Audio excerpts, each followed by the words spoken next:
धाका श्रृंगार न भूलें, शील विनय व्यवहार न भूलें।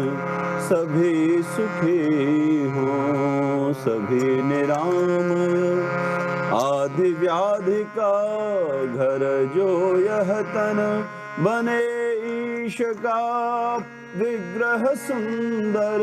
भरे कल्पना भाव अनगिनत, लक्ष्य प्राप्ति का साधन स्वत्वर।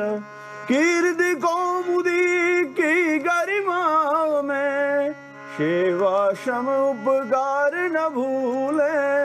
शील विनय व्यवहार न भूले।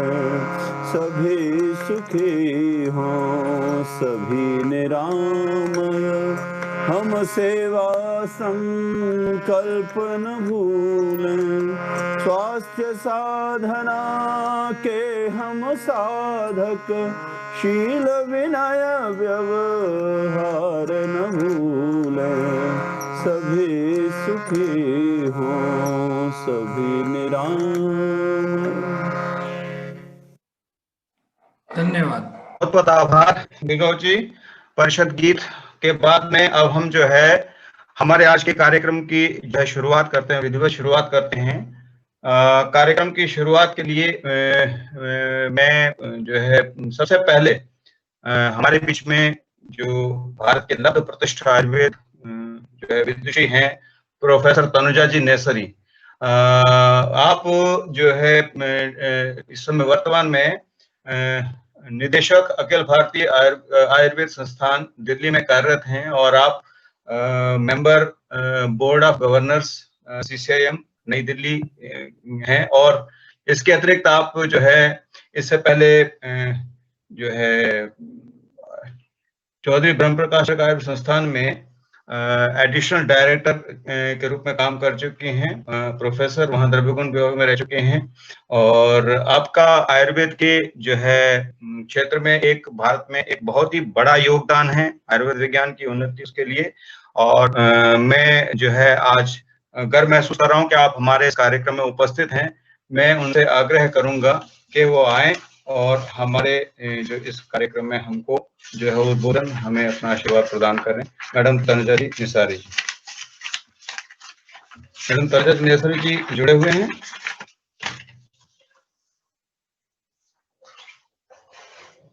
प्रोफेसर तनुजा निसारी जी जुड़े हुए हैं? हाँ जुड़े हुए हैं मैडम, करेक्ट जुड़े हुए हैं मैडम जी। नमस्कार। आप हाँ जी आप मैडम, सुनाई दे रहे हैं? जी मैडम। जी मैडम नमस्कार। वीडियो आपका थोड़ा मैडम थोड़ा वीडियो हॉरिजॉन्टल आ रहा है मैडम आपका थोड़ा सा। अभी हॉरिजॉन्टल आ रहा है? अभी हाँ राइट, इट्स ओके ओके। तो आपको विश्व हिंदू परिषद ने जो ये कार्यक्रम जो रिसर्च मेथोडोलॉजी पे जो कार्यक्रम आयोजित किया है, तो सभी आयोजकों का राजस्थान की जो मुख्य चैप्टर है तो उनका सभी का मैं बहुत बहुत अभिनंदन करती हूँ, धन्यवाद देती हूँ। प्रोफेसर महेश व्यास है, मैं पवन गोड़तवार जी को भी देखा और जितने भी यहाँ पे सभी महानुभाव है सबका मैं धन्यवाद और अभिनंदन करती हूँ। और अभी भी जो गौतम जी ने और सभी ने जो गीत गाया वो भी बिल्कुल अर्थपूर्ण था। स्वास्थ्य की सबको स्वास्थ्य दे और स्वास्थ्य और खुशी दे, ऐसा ही था। तो मैं आज वुमेन्स हेल्थ डे उसका भी आपको सबको बधाई देती हूँ, नए साल की भी सबको बधाई देती हूँ। मुझे जो रिसर्च मेथोडोलॉजी के बारे में मैं जरूर ये कहना चाहूंगी, जो राकेश कुमार शर्मा जी है उनका भी मैं धन्यवाद देती हूँ। जो अनुसंधान है आयुर्वेद रिसर्च मेथोडोलॉजी, इसके ऊपर संगोष्ठी करना ये बहुत महत्वपूर्ण है कि आज तक हम पदवी पूर्व और पदवी सभी जगह शिक्षा तो देते हैं, तत्व शास्त्र व्यवहार, ये हर एक सब्जेक्ट में देते हैं, लेकिन हमारी जो धरोहर है, क्लासिकल विजडम है, उसको एक्सपीरियंशियल भी है। हम कितने दिन, हमारी महान परंपरा है, टाइम टेस्टेड है और आप्त है, ऐसे प्रमाणों के आधारित पर उसको सभी लोगों को कहेंगे। लेकिन अगर उसको वर्ल्ड वाइड रिकॉग्निशन मिलना है तो ये एविडेंस बेस इस पे खड़ा करना, और जो हमारे तथ्य है, शास्त्रीय तथ्य है, तो आयुर्वेद पहले प्राकृत था, प्रकृति के साथ था, उसको संस्कृत बनाया। मतलब हमारे जो इंटरनल मेथोडोलॉजी है, साइंटिफिक पैरामीटर्स है प्रमाणों के, उसके आधार पे हमने उसको संस्कृत बनाया है और संहिता बनी। तो ये तो शास्त्रीय है ही, लेकिन उसको अगर पूरी दुनिया में ले जाना है तो हमें रिसर्च मेथोडोलॉजी पे उसको सैद्धांतिक तथ्य, और आज की जो मेथोडोलॉजी है, एंटायर साइंटिस्ट जो जानते हैं वर्ल्ड ओवर में, उसी लैंग्वेज में ट्रांसलेट करना, हमारी जितनी भी परिभाषा है, हमारे जितने भी तथ्य है, और हमारे जितने भी द्रव्य हो, चाहे डिसीज हो, चाहे डायग्नोस्टिक हो, चाहे आउटकम मेजर हो, ये सबको कन्वेंशनल आउटकम मेजर के साथ उसके आधार पे, स्टैटिस्टिक्स के आधार पे समझाना, ये आज समय की मांग है। It is the need of a hour. तो जो उसका जितनी भी रिसर्च मेथोडोलॉजी है, रिसर्च करने का मुख्य उद्देश्य is to have the relevance. जो हमारा क्लासिकल साइंस है उसको कंटेम्पररी करना है, आज के समय के लिए खरा करना है, तो उसके लिए research is the only way. और इसके लिए रिसर्च मेथोडोलॉजी जो हमारी सभी लोगों की कमी है, we are not able to translate and speak in the language of the scientists which entire world understands. इसीलिए मेथोडोलॉजी समझना ना कि केवल अध्यापकों को, लेकिन विद्यार्थियों को समझना बहुत जरूरी है। इसीलिए हर कोई इसके बधाई के पात्र है। पवन गोडत्रा, सुप्रिया भालेराव, किशोर पटवर्धन और कई सारे जो रिसर्च मेथोडोलॉजी का जो ट्रेनिंग देते हैं, इन सबको मैं बधाई देती हूँ। लेकिन बस मुझे आप सब लोगों से ये जरूर निवेदन करना है कि हम दो चीजों है रिसर्च मेथोडोलॉजी में। एक तो मेथोडोलॉजी जो है, रिसर्च मेथोडोलॉजी जो मेथोडोलॉजी ये साइंस के परे होती है, वो हमें अडॉप्ट करना है। अगर हमें हाइपोथेसिस है तो वो आयुर्वेद का हो चाहे एलोपैथी का, तो वो तो हमें वो तो एक कॉमन मेथोडोलॉजी होती है। लेकिन ये मेथोडोलॉजी को कंटेम्परराइजेशन करने के चक्कर में हम कहीं हमारे इनर जो इसेंस है, प्रिंसिपल्स है, उसको कहीं डाइल्यूट नहीं कर रहे हैं ना, ये देखना चाहिए। क्योंकि हम कहीं भी Apple can not be compare with oranges. तो हमें मेथोडोलॉजी में double blind control clinical trial ये अगर गोल्ड स्टैंडर्ड है, लेकिन आयुर्वेद में हर जगह ये सही नहीं होता है। We have to really consider and develop, and we have to correctly select a proper design. Maybe factorial design would be useful. तो हमारे लिए कई सारे रिसर्च डिजाइन है मेथोडोलॉजी, उसमें मोस्ट अप्रोप्रिएट सुटेबल मॉडल हमारे लिए कौन सा है, ये हमें तय करना है। उसी में ही हमारा सक्सेस समाहित है।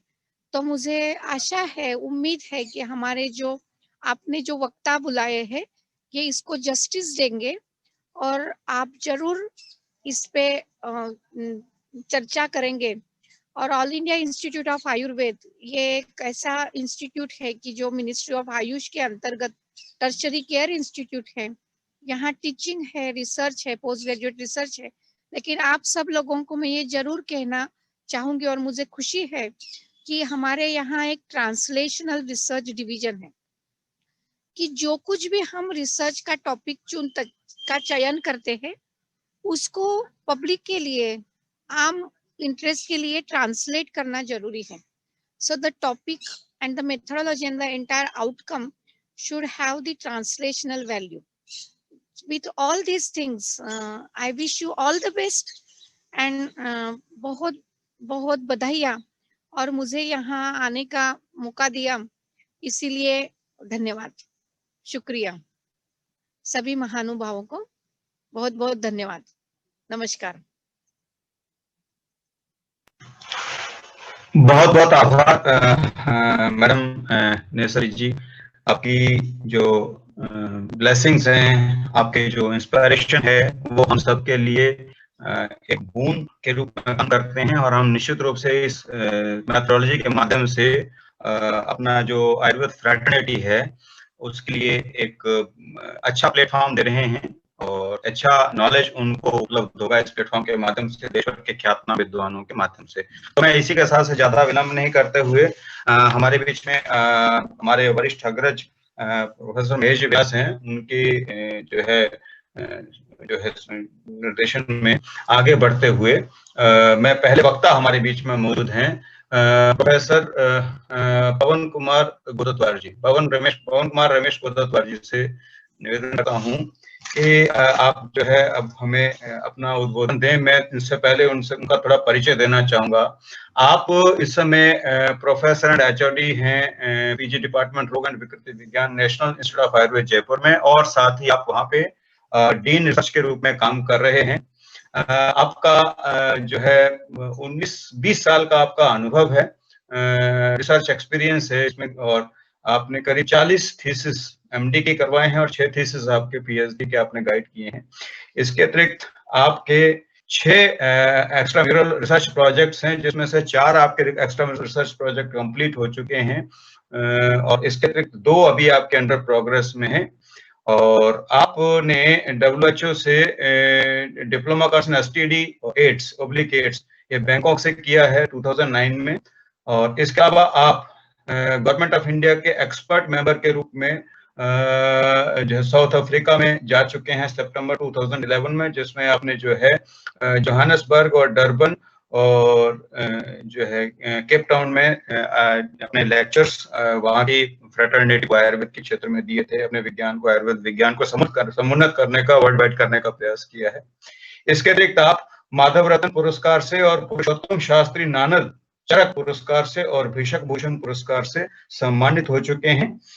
आपकी 16 बुक्स और चैप्टर्स छप चुके हैं, 54 आपके रिसर्च पेपर छप चुके हैं और आप करीब 89 नेशनल और इंटरनेशनल कॉन्फ्रेंस में भाग ले चुके हैं और करीब 90 गेस्ट लेक्चर्स आप प्रस्तुत कर चुके हैं। आप एडिटर हैं जर्नल ऑफ आयुर्वेदा के और एसोसिएट एडिटर हैं JRAM के, journal of research and integrative medicine के।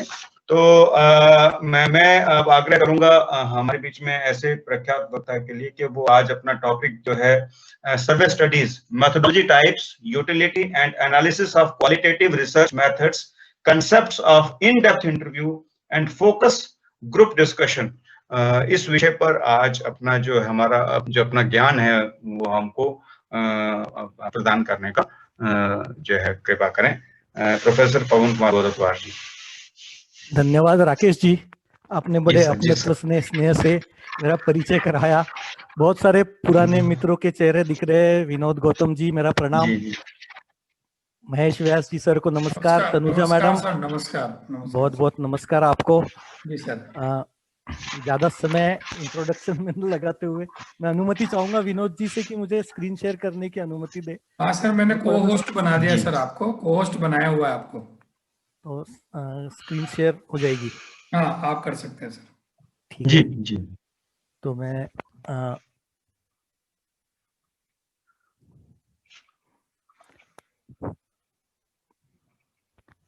ये जो मेरा टॉपिक है सर्वे भवन्तु सुखिना, सर्वे पे आधारित है। बड़े आराम से गप मारते हुए बात करेंगे, थोड़ा सा इंटरैक्टिव सा भी रहेगा। मैं आप लोगों से जो भी यहाँ पे उपस्थित है, कुछ तो मुझे परिचित से नाम दिख रहे हैं, शिव गंगा जी, सहला अखलाक, इनसे तो विशेष निवेदन है कि जो मेरी अगली स्लाइड है उस पे एक छोटा सा सर्वे है, उसका एक QR कोड है, उसको या तो आप अपने कैमरे से स्कैन कर लीजिए। नेक्स्ट ये वाली अगर स्लाइड आपको दिख रही हो,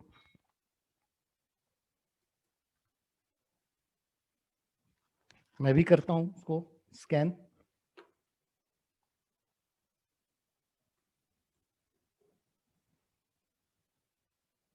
लीजिए। हाँ जी, अभी स्लाइड आपने कर दी क्या प्रोसेसर? अभी आपको दिखेगी।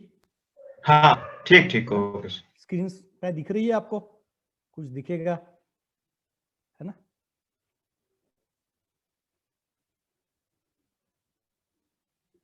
नेक्स्ट स्लाइड जो है,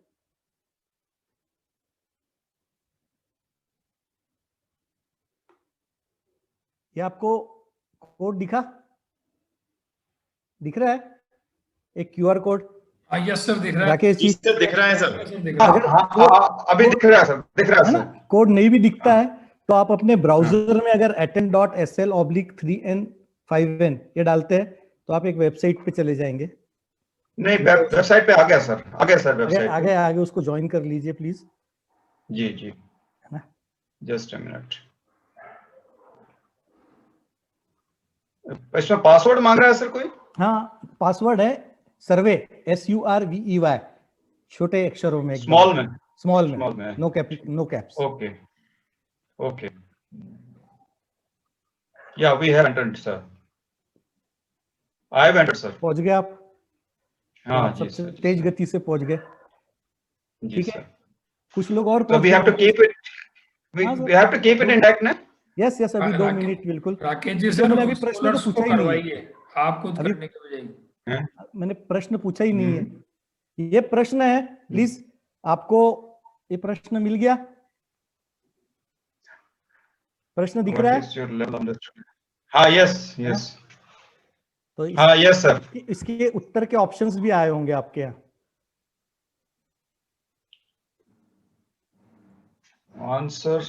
आंसर नहीं आ रहा है सर अभी। अच्छा, कोई बात नहीं, आंसर नहीं आ अभी। है ना? एक मिनट, मेरे इसमें जो दिख रहा है,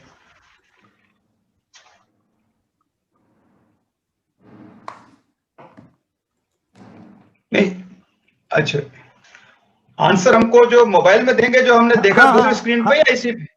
इसी स्क्रीन पे आपको दिखेगी, आपके मोबाइल के स्क्रीन पे दिखेगी मोबाइल, सर। मैंने मोबाइल पे दूसरी स्क्रीन पे कर रखा है, अभी नहीं आया सर आंसर। ना क्वेश्चन आया ना अभी आंसर आया सर, अभी तो यही आ रहा है, टॉपिक ही आ रहा है।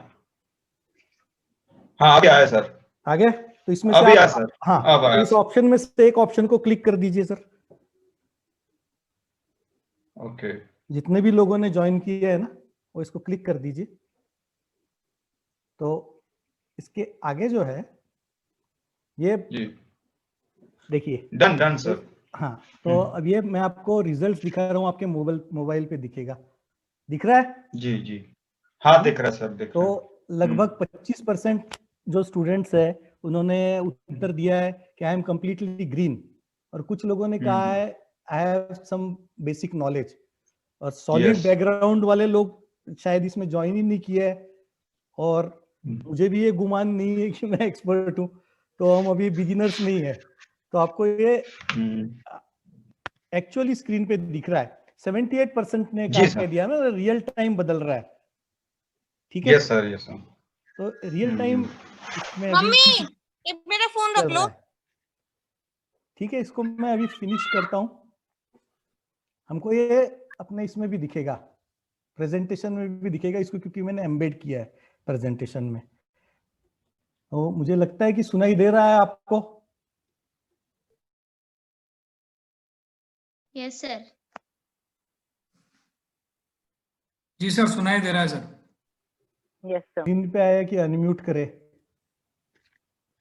तो मुझे म्यूट कर दिया था सर वो विनोद जी ने, कोई नहीं, म्यूट ठीक होने है, के चक्कर में हो गया था सर वो। कोई बात नहीं, कोई बात नहीं। तो ये मैं बताने की कोशिश कर रहा था आपको कि टेक्नोलॉजी हमारे साथ इतनी आ गई, हम इसको, टेक्नोलॉजी की पावर को समझे, और इसको अगर हम सही तरीके से अगर इस्तेमाल करते हैं टेक्नोलॉजी का, तो हम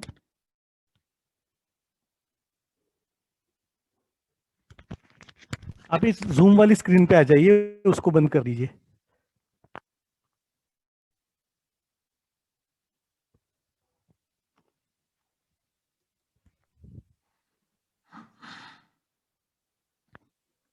तो मुझे 1 मिनट फिर से लगेगा।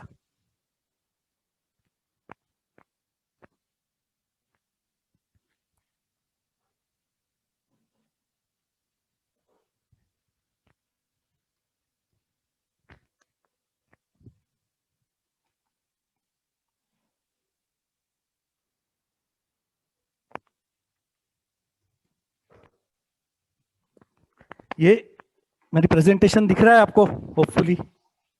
जी सर। Yes sir. तो ये मैंने आपको लिंक भेजी थी, क्यूआर कोड से भी जा सकते हैं। ये क्वेश्चन था और उसके आंसर्स के एक रफ आइडिया दी थी, पर हमको रियल टाइम भी मिल गई है, तो प्रीव्यू है। और ये हम डायरेक्ट ऑनलाइन कंडक्ट कर सकते हैं जब हम सर्वे करते हैं। शायद सर्वे सबसे इंपॉर्टेंट, सबसे महत्वपूर्ण रिसर्च की पहली स्टेप है। हम जब भी करते हैं तो पहले तो हमको कुछ ना कुछ, या तो कुछ नहीं तो लिटरेचर सर्वे तो करना ही पड़ता है, उसके बाद ही हम सर्वे या रिसर्च के मैदान में प्रवेश कर सकते हैं। सर्वे तो हर जगह है ना, ये तो देखा ही होगा आपने टीवी पे कि आपके टूथपेस्ट में नमक है, सर्वेज आर एवरीवेयर। और ये वाला सर्वे भी देखा होगा आपने, है ना। इसके रिजल्ट्स पे न जाते हुए केवल सर्वे की मेथोडोलॉजी देखी। सुपर एग्जिट पोल अभी कुछ ही दिन पहले बिहार का हुआ था इलेक्शन, इसमें जो C voter, people's pulse, today's Chanakya, axis, super exit poll, ये इन्होंने सर्वे किए थे अलग अलग, इन सब के कंबाइंड सर्वे के नतीजे थे ये। तो सर्वेज आर एवरीवेयर। और एक बड़ा इंपॉर्टेंट सा सर्वे है, आप इसको एग्री करें या ना करें, अब इसको जानते हो, ये सर्वे है। आप मानते हो क्या इसको? कोई बताएगा इसका उत्तर कि कौन बनेगा करोड़पति?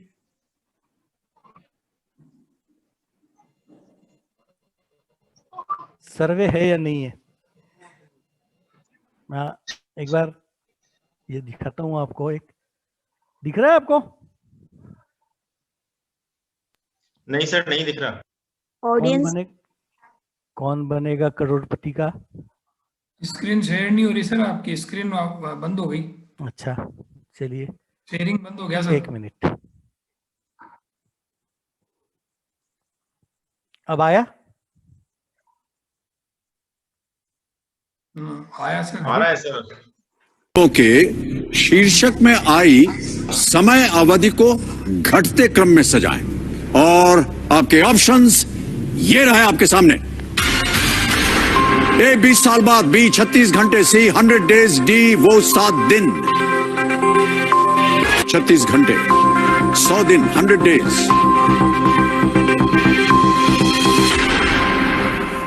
समय समाप्त हो गया है। आइए देखते हैं कि इस प्रश्न का सही क्रम क्या होना चाहिए। सबसे पहले जो आता है वो है ए 20 साल बाद, ये फिल्म का टाइटल, 20 साल इसमें व्यक्त है। उसके बाद आता है सी 100 दिन या 100 डेज।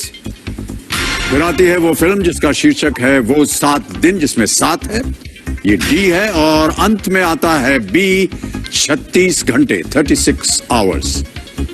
ए सी डी बी, ये है सही क्रम। और देखते हैं कि इसी क्रम में किन किन लोगों ने सही उत्तर दिया है। सबके सब ने गलत उत्तर दिया, किसी का भी सही जवाब नहीं। इतना साधारण सा प्रश्न। अच्छा, अभी तो आप लोग सब हंस रहे हैं, मुझे ये बताइए गलती कहां हुई आप लोगों से?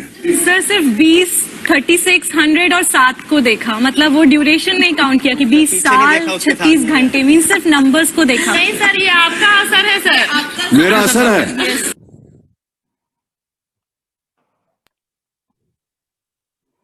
तो शानदार प्रेजेंटेशन सर।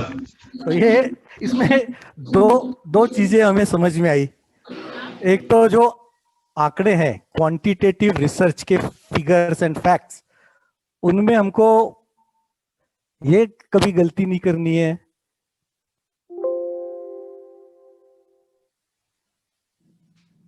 कि मैंने ये फिगर्स है या नाम है केवल उनके, तो अमिताभ बच्चन हो या कोई भी हो, उसके चक्कर में नहीं पड़ना है हमको। ये मेरा प्रेजेंटेशन अटक गया है टेक्नोलॉजी के चक्कर में।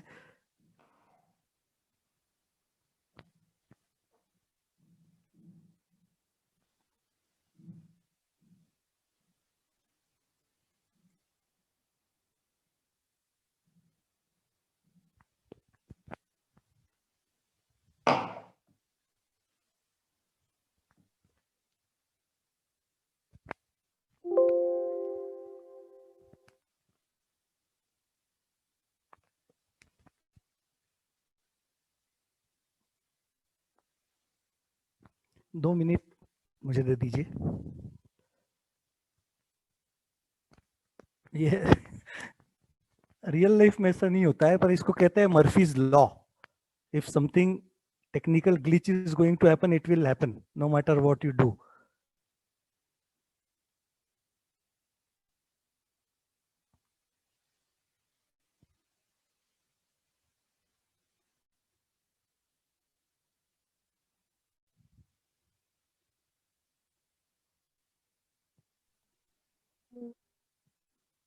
दिख रहा है आपको शिवगंगा जी?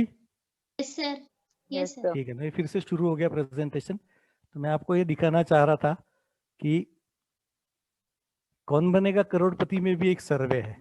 तो ये जो हुआ था, कोई आंसर देगा मुझे कि जो अरेंज करने के लिए कहता है Amitabh Bachchan fastest finger first में, उसको किस प्रकार की स्केल कहते हैं? इट इज अ स्केल, है ना? इस कोई बताएगा? Ordinal scale. Ordinal scale sir. Ordinal scale, ठीक है, चलिए वो भी ठीक है। पर सर्वे में मैंने अगर अपने क्वेश्चन है, उसने तो क्वेश्चन पूछे ना, तो किस स्केल में निबद्ध थे questions? Question Likert scale sir, very Likert good, scale. Very good, very good. किसने बताया भाई? Sir doctor Komal Sharma, PG scholar, Udaipur, रचना शायरी डिपार्टमेंट। बहुत बढ़िया, बहुत बढ़िया, बहुत बहुत अभिनंदन आपका। इतना पैसे लेके आप क्या करोगी?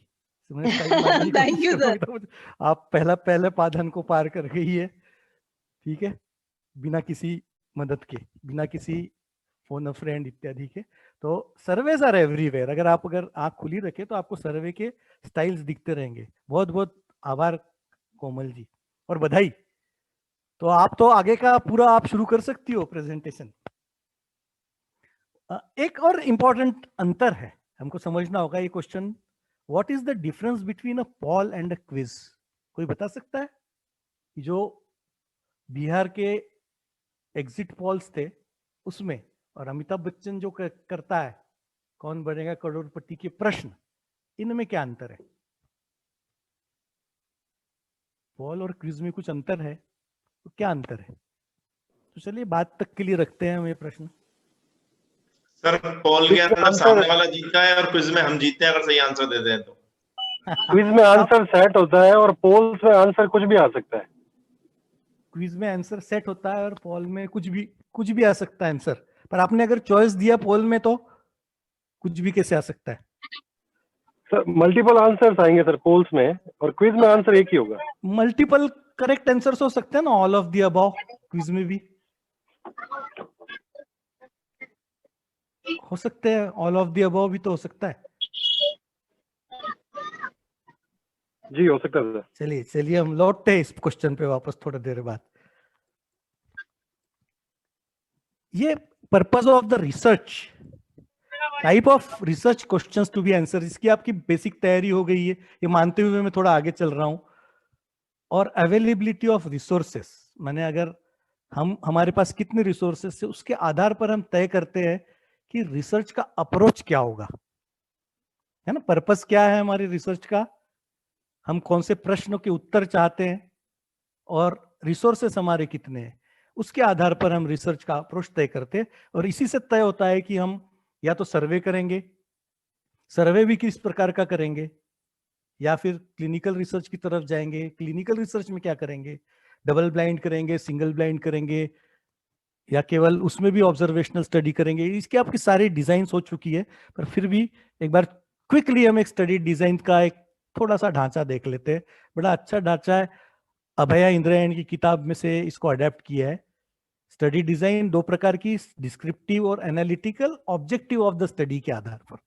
स्ट्रेटेजी हम क्या ले रहे हैं, या तो हम सैंपल सर्वे करेंगे, केस सीरीज करेंगे, सेंसस करेंगे डिस्क्रिप्टिव में। एनालिटिकल में ऑब्जर्वेशनल स्टडी हो सकती है या एक्सपेरिमेंटल स्टडी हो सकती है। स्ट्रेटेजी के आधार पर हम मेथड तय करेंगे, या तो रैंडम होगा या नॉन रैंडम होगा। रैंडम में इतने प्रकार के सर्वेज है, इतने के डिटेल्स में हम नहीं जाएंगे। एसआरएस सर्वे, सिस्टमेटिक सर्वे है ना, पीपीएस सर्वे, कॉन्जिक्यूटिव है, सीक्वेंशियल है। नॉन रैंडम में वॉलंटियर्स बेस्ड सर्वे है, स्नोबॉल वाला सर्वे है, कन्वीनियंस सर्वे है, कोटा सर्वे है, रेफर्ड सर्वे है। सेंसस सबसे बड़ा सर्वे इन सबका, ऑब्जर्वेशन स्टडीज आपकी हो चुकी है शायद, या होगी, होते रहेगी, प्रोस्पेक्टिव, क्रॉस सेक्शनल, रेट्रोस्पेक्टिव। तो ये मेरा विषय नहीं है। कोहर्ट जैसे शब्द हमको सर्वे में भी मिलते हैं, इसलिए थोड़ा सा इनका मैं कह दूं कि कुछ तो लॉन्गिट्यूडिनल होते हैं और कुछ क्रॉस सेक्शनल होते हैं सर्वेज में। ठीक है, इस पे हम ज्यादा चर्चा न करते हुए मैं आगे चलता हूं। किसी को कुछ प्रश्न पूछना है तो पूछिएगा। सर्वे के डिजाइन क्या होते हैं ना, टाइम ऑफ डाटा कलेक्शन के आधार पर दो प्रकार के होते हैं। जैसे मैंने कहा, एक तो लॉन्गिट्यूडिनल होते हैं और एक क्रॉस सेक्शनल होते हैं। Study over a long time, 2-3 सालों तक चले, आपके पूरे थीसिस पीरियड तक चले, या 6-7 महीने चले, तो भी वो लॉन्गिट्यूडिनल होती है। और वन पॉइंट ऑफ टाइम, एक बार आपने उसका सर्वे किया, तो क्रॉस सेक्शनल होती है। लॉन्गिट्यूडिनल में क्या करते हैं हम, trends in same population over time. ये एक माता का हमने सर्वे किया, माता वाले पॉपुलेशन का, आसन्न प्रसवा लेडीज का, और उनका 9 महीने तक हमने एंटीनेटल केयर, पूरा सर्वे बेस्ड एंटीनेटल केयर किया, या सिर्फ केयर नहीं किया हमने, उनकी सिर्फ ऑब्जर्वेशन की।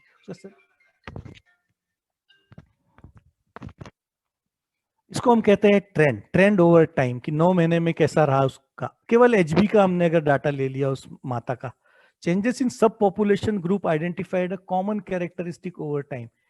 इन्हीं में हमने अगर ये तय किया कि एचबी जिनका पहले से ही 10 है, एनीमिक है, लेकिन इतना नहीं कि जिसको इंटरवेंशन की जरूरत है, 10 से 11 के बीच की हम माताओं को लेंगे, और उनको उनके बालकों का क्या रहता है स्टेटस, इसका अगर हम ऑब्जर्वेशन कर रहे हैं केवल सर्वे टाइप का, सब पॉपुलेशन ग्रुप ना, तो उसको कहते हैं cohort. Changes in the same people over time, इसको कहते हैं पैनल। वही सेम लोग, उन्हीं 10 लोगों को हमने एक पैनल बनाया और इनको हमने ओवर टाइम साल भर तक देखा, उनका कोलेस्ट्रॉल या जो भी कुछ देखना था उसका सर्वे किया, तो वो हो गया पैनल। क्रॉस सेक्शनल में एटीट्यूड्स एंड प्रैक्टिसेस होती है, बड़ा इंपॉर्टेंट टर्म है ये, एटीट्यूड्स और प्रैक्टिसेस। इसमें एक और टर्म जुड़ता है जिसको हम कहते हैं के, उस पर फिर से लौटते हैं थोड़ी देर बाद। पर एटीट्यूड्स एंड प्रैक्टिसेस हम देखते हैं एक ही समय में, कि अभी देखा तुरंत। तो एक बार में आप बता दो कि आप क्या जानते हो। कम्युनिटी नीड्स प्रोग्राम इवेल्यूएशन, किसी एक प्रोग्राम का आपने, जैसे इस लेक्चर का फीडबैक लिया विनोद गौतम जी ने आपका, तो वो होगा क्रॉस सेक्शनल सर्वे। ग्रुप कंपैरिजंस हो सकते हैं इसमें, 2 ग्रुप्स, नेशनल असेसमेंट हो सकती है, पर एक बार का सर्वे होगा जिसको हम कहते हैं क्रॉस सेक्शन कर दिया हमने पूरे हमारे सर्वे पॉपुलेशन का। सर्वे रिसर्च की जो डेफिनेशन है, बड़ी अच्छी इंटरेस्टिंग डेफिनेशन है। इसमें 2 शब्द हाईलाइट किए हुए, the collection of information from a sample of individuals through their responses to the questions.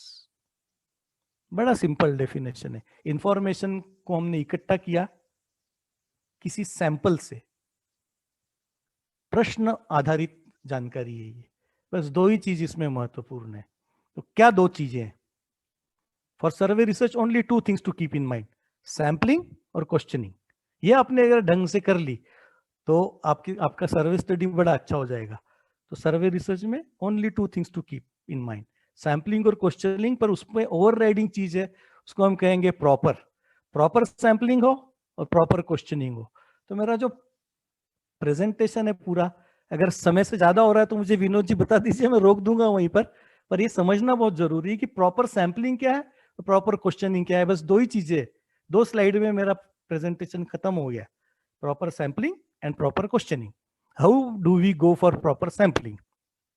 तो सैम्पलिंग क्या है ना? तो सर्वे टाइप्स क्या होते हैं? जैसे हमने कहा कि पॉल्स एंड क्विज सर्वे के टाइप्स है। ये अंतर है इसमें।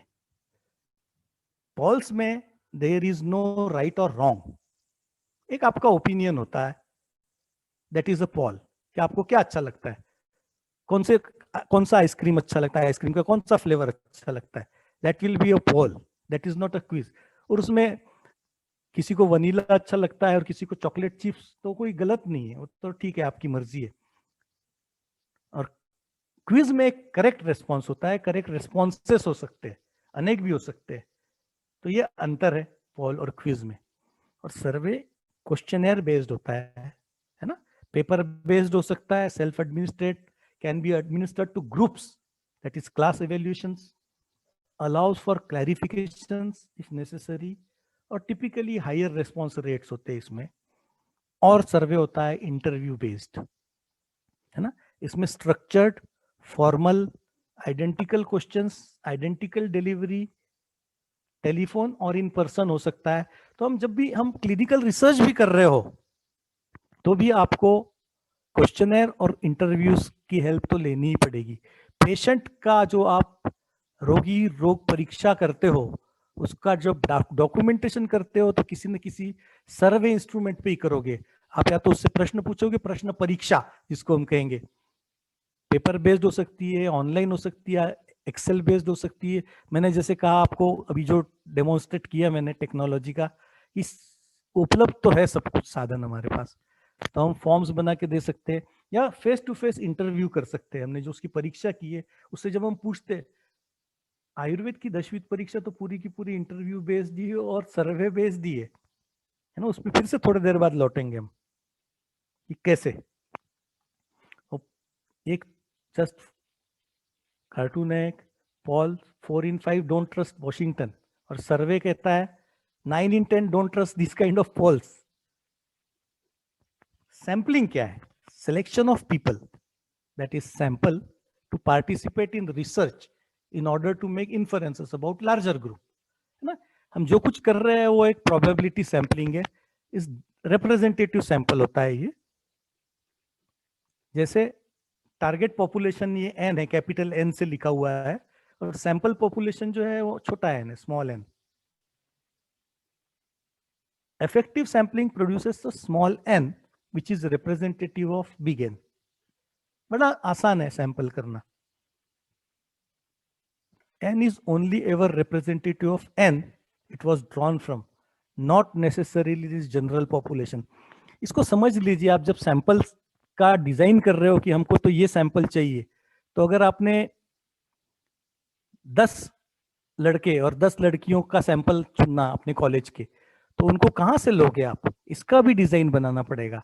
अगर आपने, आपका रिसर्च क्वेश्चन ये है कि कितने लोग लाइब्रेरी का उपयोग करते हैं, और इसका सैंपल आपने सर्वे ही वहां लाइब्रेरी में जाके किया, तो आपको सही तरीका मिलेगा नहीं। मिलेगा क्या? कितने लोग आमतौर पर दिन में लाइब्रेरी का प्रयोग करते हैं? कॉलेज के कितना % पॉपुलेशन लाइब्रेरी में पाया जाता है या घासी की कैंटीन में पाया जाता है?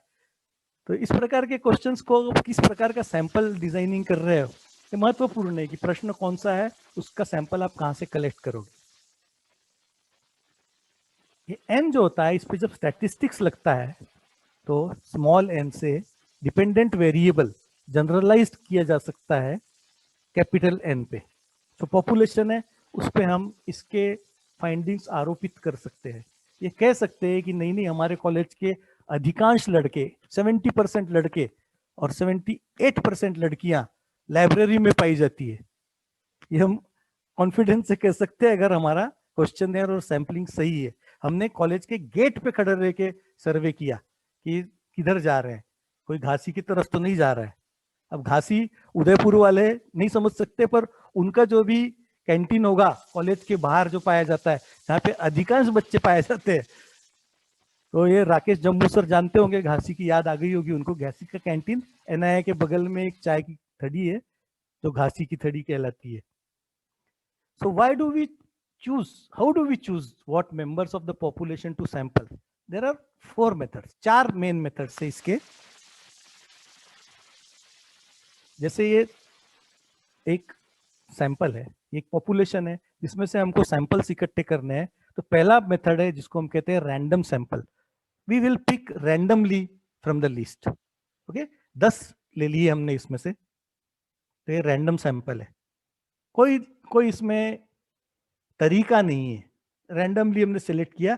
रैंडम सेलेक्ट करने की रैंडम लिस्ट आती है, कंप्यूटर जनरेट करती है और कंप्यूटराइज्ड लिस्ट आ सकती है।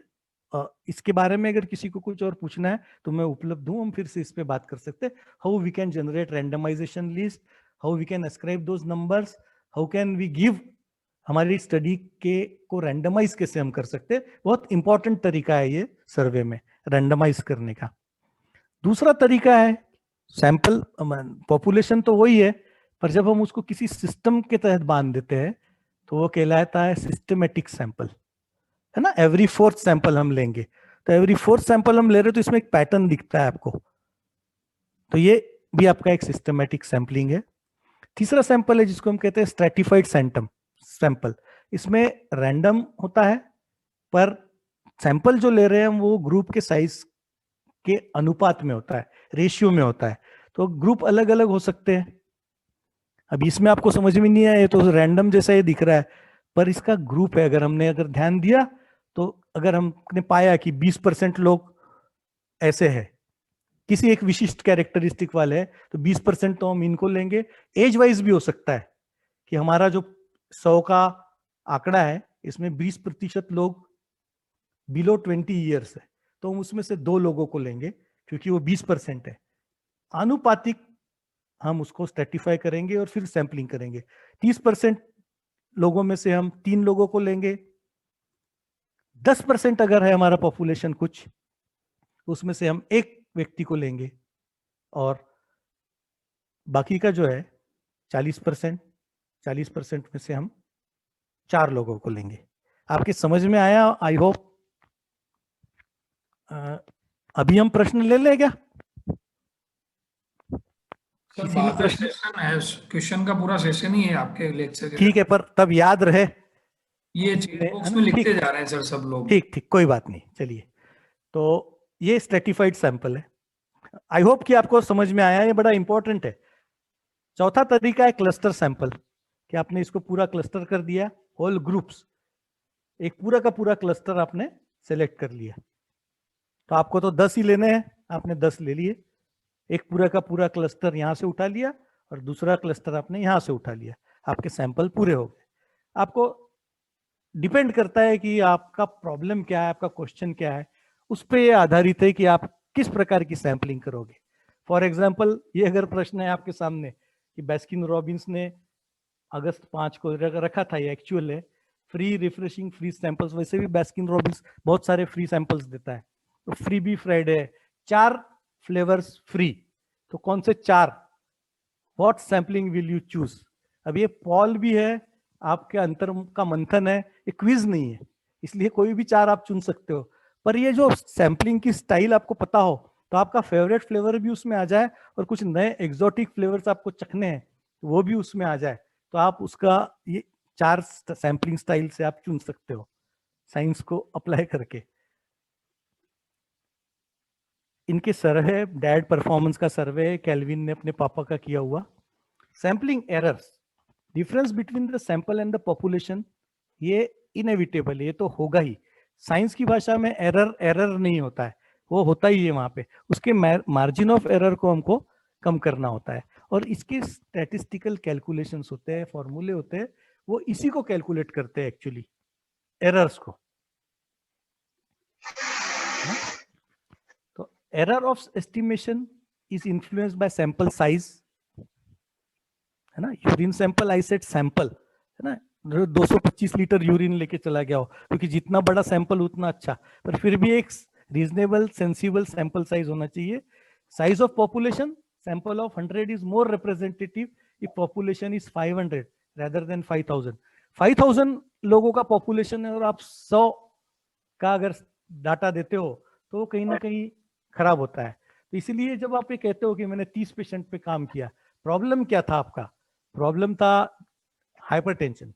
हाइपरटेंशन पे आप 10 पेशेंट के 2 ग्रुप्स बना रहे हो, 3 ग्रुप्स बना रहे हो, 10 पेशेंट पे आपका चमत्कारी दवा ने काम किया।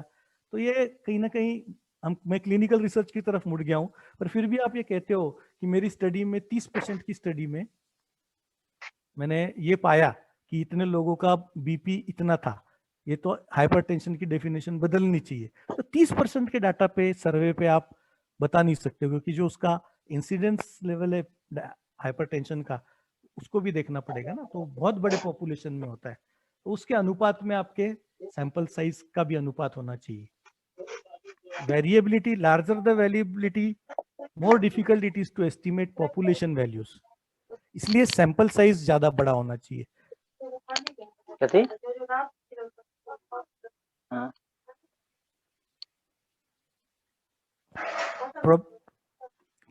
probability sampling. Sample for which the researcher knows the probability that an individually is included in the sample. इसको कहते हैं Epsom design, equal probability selection method, है ना. इसमें सारे जितने भी लोग हैं पॉपुलेशन में उनकी इक्वल प्रोबेबिलिटी होनी चाहिए, और ये आपको बताना पड़ेगा आपके स्टडी में कि मेरा जो डिजाइन था सैम्पलिंग का उसमें बायस नहीं था, उसमें मैंने उन्हीं बच्चों को नहीं चुना था जो वैसे ही लाइब्रेरी में जाते हैं. मुझे पता है कि ये लोग लाइब्रेरी में ही पाए जाएंगे. लाइब्रेरी में जाके पढ़ते हैं या नहीं वो अलग बात है, पर लाइब्रेरी में जाते हैं. तो लाइब्रेरी में जाने वाले बच्चों को ही आप लोगे, उसी रास्ते पे आप उनको पिक करोगे लाइब्रेरी जाने वाले दरवाजे पे खड़े रह के, तो आपकी वो एप्सम डिजाइन नहीं हुई, है ना. इक्वल प्रोबेबिलिटी, सारे बच्चे वो लाइब्रेरी जाते हैं, बैंक में जाते हैं, मेस में जाते हैं, कैंटीन में जाते हैं, उनका अधिक समय क्लास छोड़ के कहाँ बीतता है.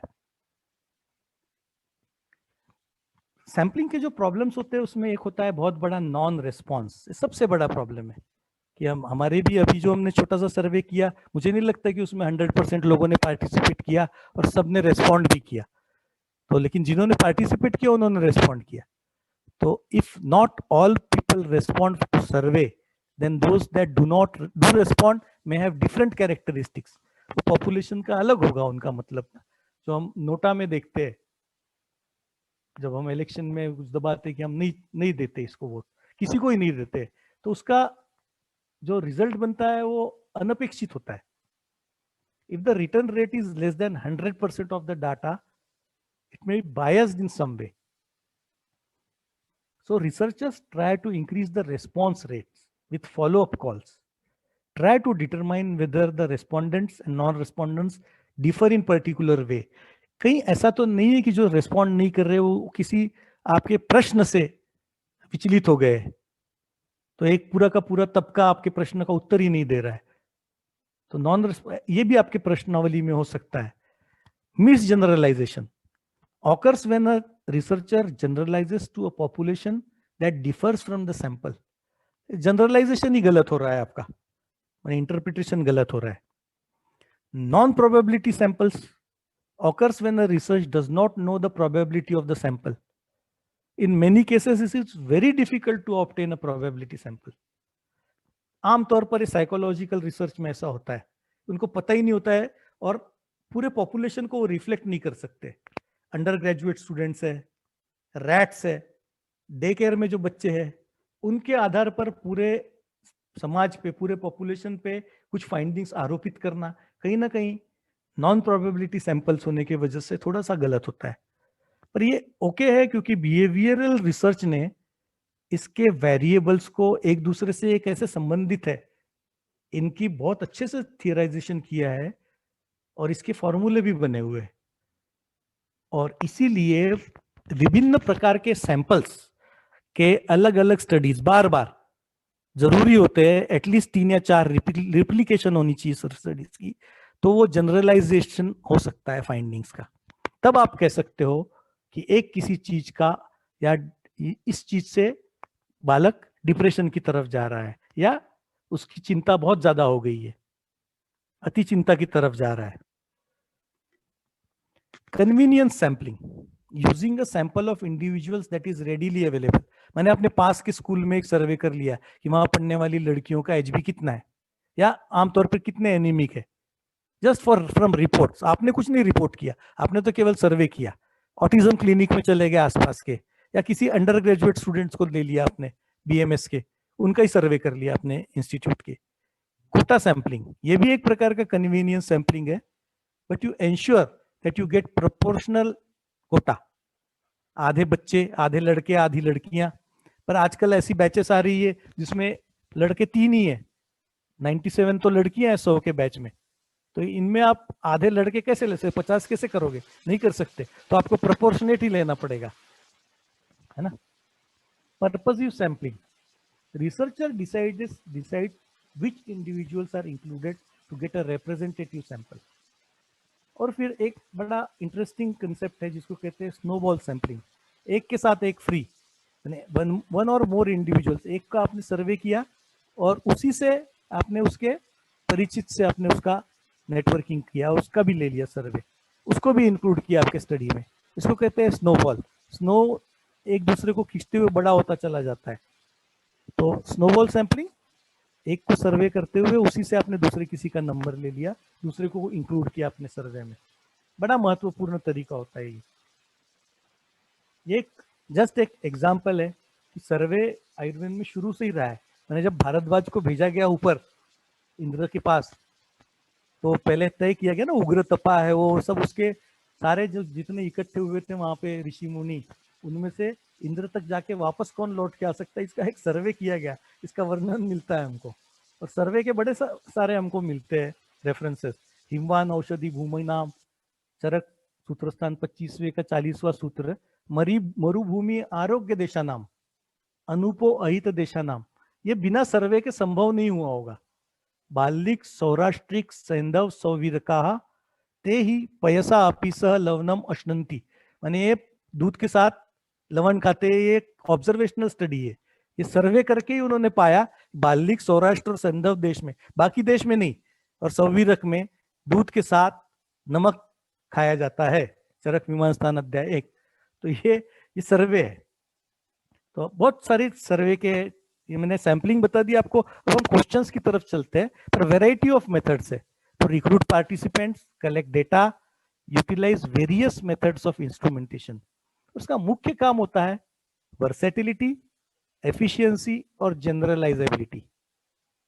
ये कह रही है आर.के. लक्ष्मण कहते हैं, वाई वो उसको स्प्रे नहीं कर रही है, वो स्प्रे से मार रही है चीटों को। Why? Because I find this method more effective and simpler. तो जो मेथड है वो तो आपको तय करना है कौन सा आपको जरा आसान और इफेक्टिव लगता है, पर ऐसा न करे जिससे स्प्रे गन से स्प्रे करके एक बार देखो तो हो सकता है आपको पता चले कि टेक्नोलॉजी बहुत इजी है और बहुत कामयाब रिजल्ट्स देती है। वर्सेटिलिटी, ये सर्वे मेथड्स वर्सेटाइल होते हैं और कंप्यूटर टेक्नोलॉजी ने इनको और भी ज्यादा वर्सेटाइल बना दिया है। बहुत अच्छे प्रोग्राम्स आ गए, surveymonkey.com है, questionpro.com है, और उसके अलावा भी आप अगर यूज नहीं करना चाहते इन प्रोफेशनल सर्विसेज को, तो भी हम अपने सर्वेज डिजाइन करके गूगल के माध्यम से भेज सकते हैं। एफिशिएंसी, ये बहुत एफिशिएंट है, लो कॉस्ट है, क्विक होता है, इसमें बहुत सारे वेरिएबल्स को आप ऐड कर सकते हो और इंफॉर्मेशन टेक्नोलॉजी का बहुत अच्छा यूज कर सकते हो। ब्लेसिंग है ये। और जनरलाइजेबिलिटी, ये सबसे महत्वपूर्ण है। सर्वे हम कर क्यों रहे? क्योंकि हम इस जो फाइंडिंग्स है हमारी, उसको लार्ज पॉपुलेशन पे जनरलाइज करना चाहते हैं। तो रिप्रेजेंटेटिव पिक्चर्स होता है एटीट्यूड्स का, कैरेक्टरिस्टिक्स का, है ना। जैसे ये अब केएपी स्टडी है, एक मैंने कहा था ना, नॉलेज, एटीट्यूड और प्रैक्टिसेस की स्टडी। तो ये एक स्टडी मैं आप लोगों से निवेदन कर रहा हूं, जो भी है, ये एक नीचे आपको एक क्लिकेबल दिख रहा है, इसको अगर आप करते हो, मैं आपको भेज भी दूंगा चैट बॉक्स में ये वाला लिंक। इसको क्लिक करके आप फॉर्म करते हो तो ये गूगल फॉर्म है, आप देख रहे होंगे, डॉक्स गूगल का फॉर्म है।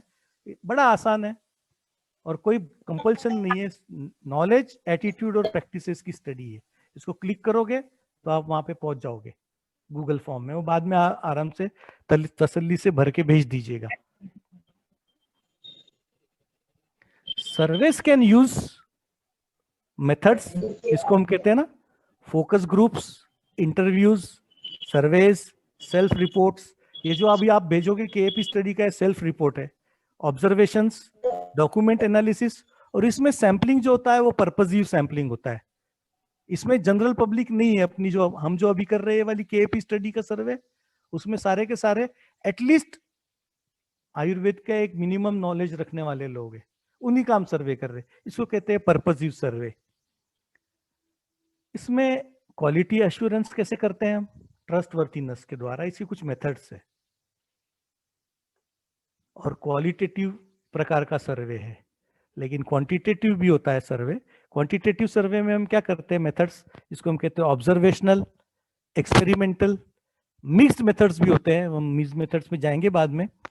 सैंपलिंग कैसे होगी इसकी? रैंडम होगी, या तो सिंपल रैंडम होगी, स्ट्रेटिफाइड रैंडम होगी, क्लस्टर सैंपलिंग होगी, या पर्पजिव होगी। क्वालिटी एश्योरेंस कैसे करते हैं? बहुत महत्वपूर्ण है।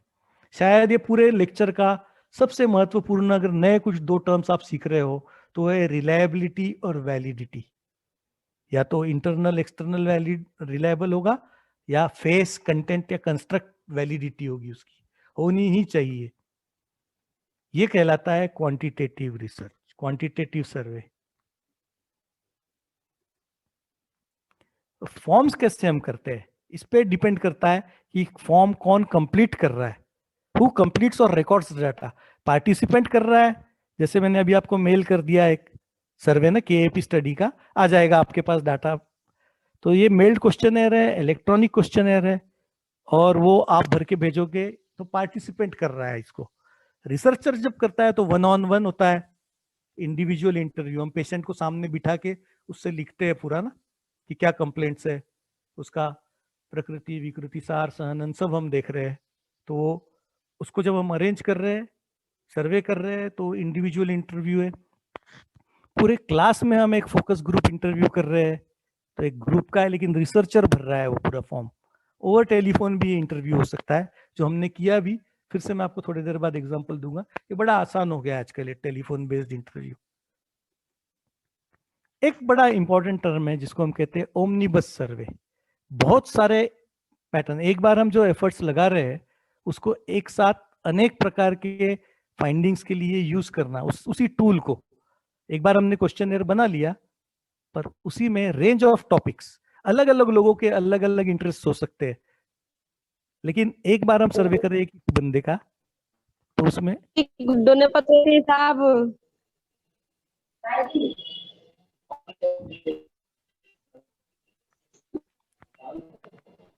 अनेक प्रकार के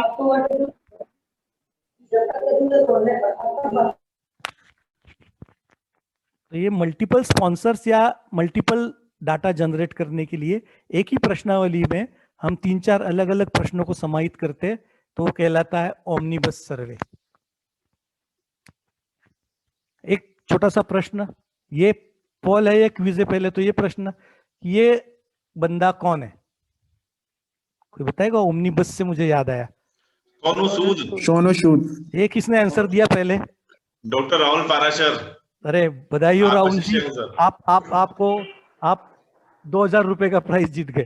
थैंक यू सर। प्राइज आपको सोनू सूद से लेना है। बहुत बहुत धन्यवाद सर। ठीक है। तो एरर्स इन सर्वे रिसर्च क्या है? मुझे लगता है कि सोनू सूद से आप ओमनिबस जरूर याद रखोगे। सर्वे का इंस्ट्रूमेंट है, डिजाइन है ना? तो ये कहा जाता है कि बड़ा इजी टू कंडक्ट है सर्वे, पर अगर आपने ढंग से नहीं बनाया, आपका प्रश्नावली आपकी ढंग की नहीं है, तो आप उसको एनालाइज नहीं कर पाएंगे ढंग से। सो एरर्स जो है 4 प्रकार के मुख्यतः एरर्स होते हैं। एक कहलाता है पुअर मेजरमेंट, आपने गिना ही गलत है ना? स्पेसिफिक लोगों से स्पेसिफिक प्रश्न ही नहीं पूछे आपने। चौथी के बच्चों को आप 8वीं के प्रश्न पूछोगे तो आपको उत्तर कैसे अच्छे मिलेंगे? पुअर मेजरमेंट होगा। बाकी के है नॉन रिस्पॉन्स, इस पे हम बात कर चुके हैं एक बार। इनएडिक्वेट कवरेज ऑफ पॉपुलेशन बहुत बड़ी है और आप केवल 100-200 में आपने उनको निपटा दिया और कह रहे 100 पेशेंट्स का ये रिजल्ट है, तो ये तो ठीक नहीं है। तीसरा है सैम्पलिंग एरर।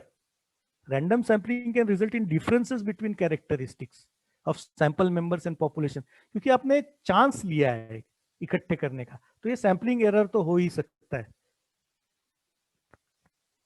ना? एक ये कैल्विन एंड हॉब्स का कार्टून है, बड़ा इंटरेस्टिंग है। एक कैल्विन कह रहा है, I am filling out a reader survey for chewing magazine, see they asked how much money I spend on chewing gum each week, so I wrote $500.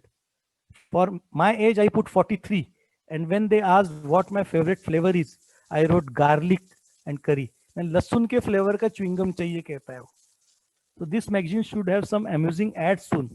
I said, I love messing with data. तो इस प्रकार के अगर रेस्पॉन्डर्स हो तब तो आपका सर्वे गया 12 के भाव, वो तो हो नहीं सकता अच्छा, है ना? तो राइटिंग क्वेश्चंस, दूसरा प्रश्न हमारा पहला था सैम्पलिंग, अब हम लौटते हैं क्वेश्चंस की ओर। Questions are the centerpiece of survey research because the way they are worded can have a great effect on the way they are answered. Selecting questions is the single most important concern for survey researchers. जो भी अभी budding researchers है, first year second year के लोग, उनका प्रमुख काम है अपने क्वेश्चंस बनाना। उत्तर तो मिले या न मिले वो देखते रहेंगे हम, लेकिन कैसे करेंगे उनको प्रश्नों को हम पहुंचाएंगे कैसे, सर्वे कैसे करेंगे, सैंपल कैसे करेंगे, सब बात की बात है। पहले आपके पास क्वेश्चनर वाला टूल चाहिए और उसके लिए प्रश्न चाहिए। Good questionnaires are difficult to construct, bad questionnaires are difficult to analyse. अब ये आपको तय करना है कि आपको करना क्या है इन क्वेश्चंस का। आप थोड़ी ज्यादा मेहनत करके लाइब्रेरी में थोड़ा ज्यादा समय लगा के अच्छे क्वेश्चनर्स बनाओगे तो उसका रिजल्ट और उसका एनालिसिस अच्छा होगा। और आपने अभी थोड़ी सी लापरवाही की, उसमें आपने मैंने गुड क्वेश्चनर्स के बजाय, कंस्ट्रक्ट करने के बजाय थोड़ा सा कॉम्प्रोमाइज करके बैड क्वेश्चनर्स बनाया, जो बड़ा आसान है बनाना। प्रश्न पूछने तो बड़े आसान है ना, उनके जो उत्तर मिलते हैं उसको एनालाइज करना बड़ा कठिन है। आपका अंतिम काम तो वो भी है कि अभी इसको एनालाइज कैसे करें। तो इसलिए थोड़ा समय लगा के क्वेश्चनर अच्छा बनाना है। Difficult to design for several reasons. Each question must provide a valid and reliable measure. फिर से कह रहा हूं मैं कि ये अत्यंत महत्वपूर्ण शब्द है दोनों, वैलिड और रिलायबल।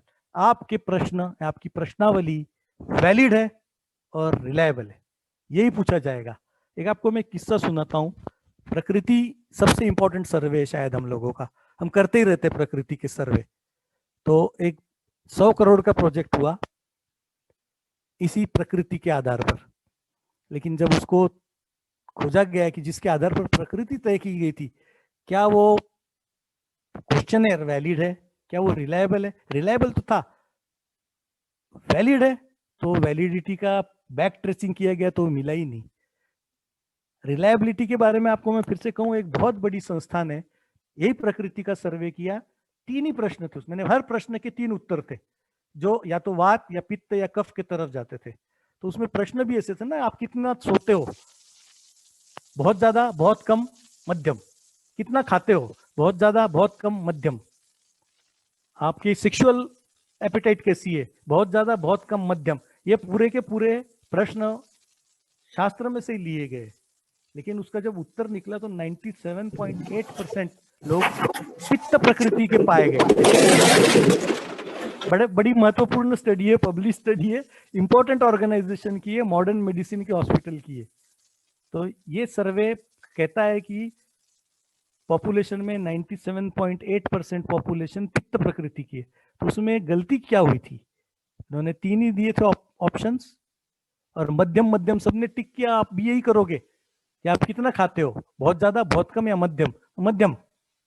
तो वो जो था पूरा का पूरा क्वेश्चन है, वो न तो वो रिलायबल नहीं था। प्रश्न जरूर उन्होंने शास्त्र से लिए थे, इसलिए वैलिड था, पर रिलायबल नहीं था। तो इसके थोड़ा सा और समझते हैं इसको हम, ये वैलिड और रिलायबल क्या पंगा है, क्या होता है। ये जो पहला चित्र है बुलेट्स का, रिलायबल है बट नॉट वैलिड, प्रिसाइज है बट नॉट एक्यूरेट। ये वाले शब्द जो है प्रिसाइज और एक्यूरेट, ये लैब के रिजल्ट्स के संदर्भ में है। रिलायबल और वैलिड जो शब्द है, ये हमारे क्वेश्चनर्स के संबंध में। ये पहला चित्र जो है, ये दिख रहा है आपको, ये रिलायबल है बट नॉट वैलिड। यहाँ पे जा रही सारी गोलियां, तो जो भी गलती है वो उसको अगर हम ठीक कर दे तो सही हो सकती है। तो रिलायबल तो है पर वैलिड नहीं है। ये नॉट रिलायबल बट वैलिड, क्योंकि सारे के सारे बुलेट्स इसी दायरे में आए हैं। ये प्रिसाइज नहीं है बट थोड़ा सा एक्यूरेट है। ये तो न तो रिलायबल है, न वैलिड है, न प्रिसाइज है, न एक्यूरेट है। ये रिलायबल भी है और वैलिड भी है। ये आपके समझ में आया थोड़ा बहुत, ऐसा मैं उम्मीद करता हूँ। और थोड़े से हम डीप में जाते हैं इसके।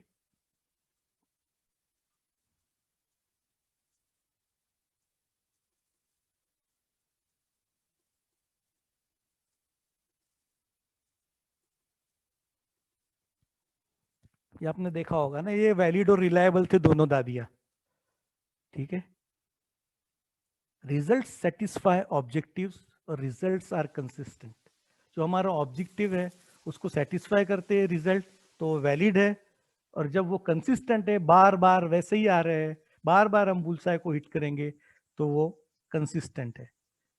ये एक बड़ा शानदार सा पेपर है ये, जिसको भी सर्वे करना है तो ये CCRS ने एक मल्टी करोड़ प्रोजेक्ट किया उसी रिलायबिलिटी और वैलिडिटी को प्रस्तुत करने के लिए कि प्रकृति असेसमेंट टूल आपका वैलिड ही नहीं है, तो ये पहली बार उन्होंने वैलिड टूल बनाया, डेवलपमेंट ऑफ स्टैंडर्डाइज्ड प्रकृति assessment tool and overview of ongoing CCRS project. ये उसका रेफरेंस है, 2017 का पेपर है। उसमें उन्होंने बड़े डिटेल में बताया, 44 पेज का पेपर है ये, जिसको सर्वे करना है, सर्वे बेस्ड स्टडी करनी है, रिसर्च करना है। उन्होंने पहले ये पेपर डाउनलोड करे, रेणु सिंह एटॉल का पेपर है, शानदार पेपर है, उसमें पूरी मेथोडोलॉजी दी है। तो आपको बहुत सारी चीजें समझ में आ जाएगी कि वैलिड क्या है, रिलायबल क्या है और क्यों है। तो क्या किया जाता है इसमें ना, प्राइमरी कंसिडरेशन क्या होता है, आइडेंटिफाई कंस्ट्रक्ट ऑफ इंटरेस्ट। आपने कोई प्रश्न ले लिया तो इस वैलिडेटेड क्वेश्चन अवेलेबल, क्या ऑलरेडी है, आप किसी लोगों का मेंटल स्टेटस एग्जामिन करना चाहते हैं तो mini mental state examination available है, वैलिड अवेलेबल है।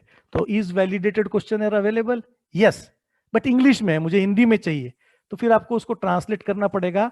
उसके लिए एक एक्सपर्ट कमेटी बनानी पड़ेगी, ट्रांसलेशन, फॉरवर्ड ट्रांसलेशन होगा, फिर एक बार बैकवर्ड ट्रांसलेशन होगा, प्रिलिमिनरी पायलट टेस्टिंग होगी, कंटेंट, कंस्ट्रक्ट, अदर वैलिडेशंस होंगे और उसी के बाद सब्सिक्वेंट वैलिडेशन के बाद वो वैलिडेट किया जाएगा। ऑलरेडी अवेलेबल है तब भी, और अगर वैलिडेटेड क्वेश्चन अवेलेबल नहीं है, जो कि हमारे क्षेत्र में आमतौर पर नहीं होता है, नो, तो फिर डेवलप क्वेश्चन और इतने आपको स्टेप्स करने पड़ेंगे। उसी के बाद रिलायबिलिटी वैलिडिटी टेस्टिंग होगी, reliability for internal consistency, test retest reliability, interrater reliability, validity में कंटेंट, फेस जैसे कहा मैंने, कंस्ट्रक्ट वैलिडिटी, अदर वैलिडेशंस होगी, और ये सारी चीजें आपको टर्मिनोलॉजी विद एग्जांपल उस पेपर में मिलेंगे, तब ये वैलिडेट होगा क्वेश्चनर। और ये अगर आप नहीं करते हैं तो वही गलती होती है कि सर ये स्लाइड्स ना क्लियर नहीं है सर, टेक्स्ट रीडेबल नहीं है। अच्छा, तो ये वैसे मैं PDF भेज दूंगा आपको ना, सबको जो भी रजिस्टर्ड है उनको दे दीजिए। सभी के सर कमेंट्स यही आ रहे हैं कि स्लाइड्स आर नॉट। अभी ये वाला, हाँ ये क्लियर दिख रहा है सर, वो प्रीवियस वाले क्लियर नहीं, प्रीवियस वाली नहीं दिखी होगी क्योंकि वो एक इमेज थी। जी सर, ओके सर।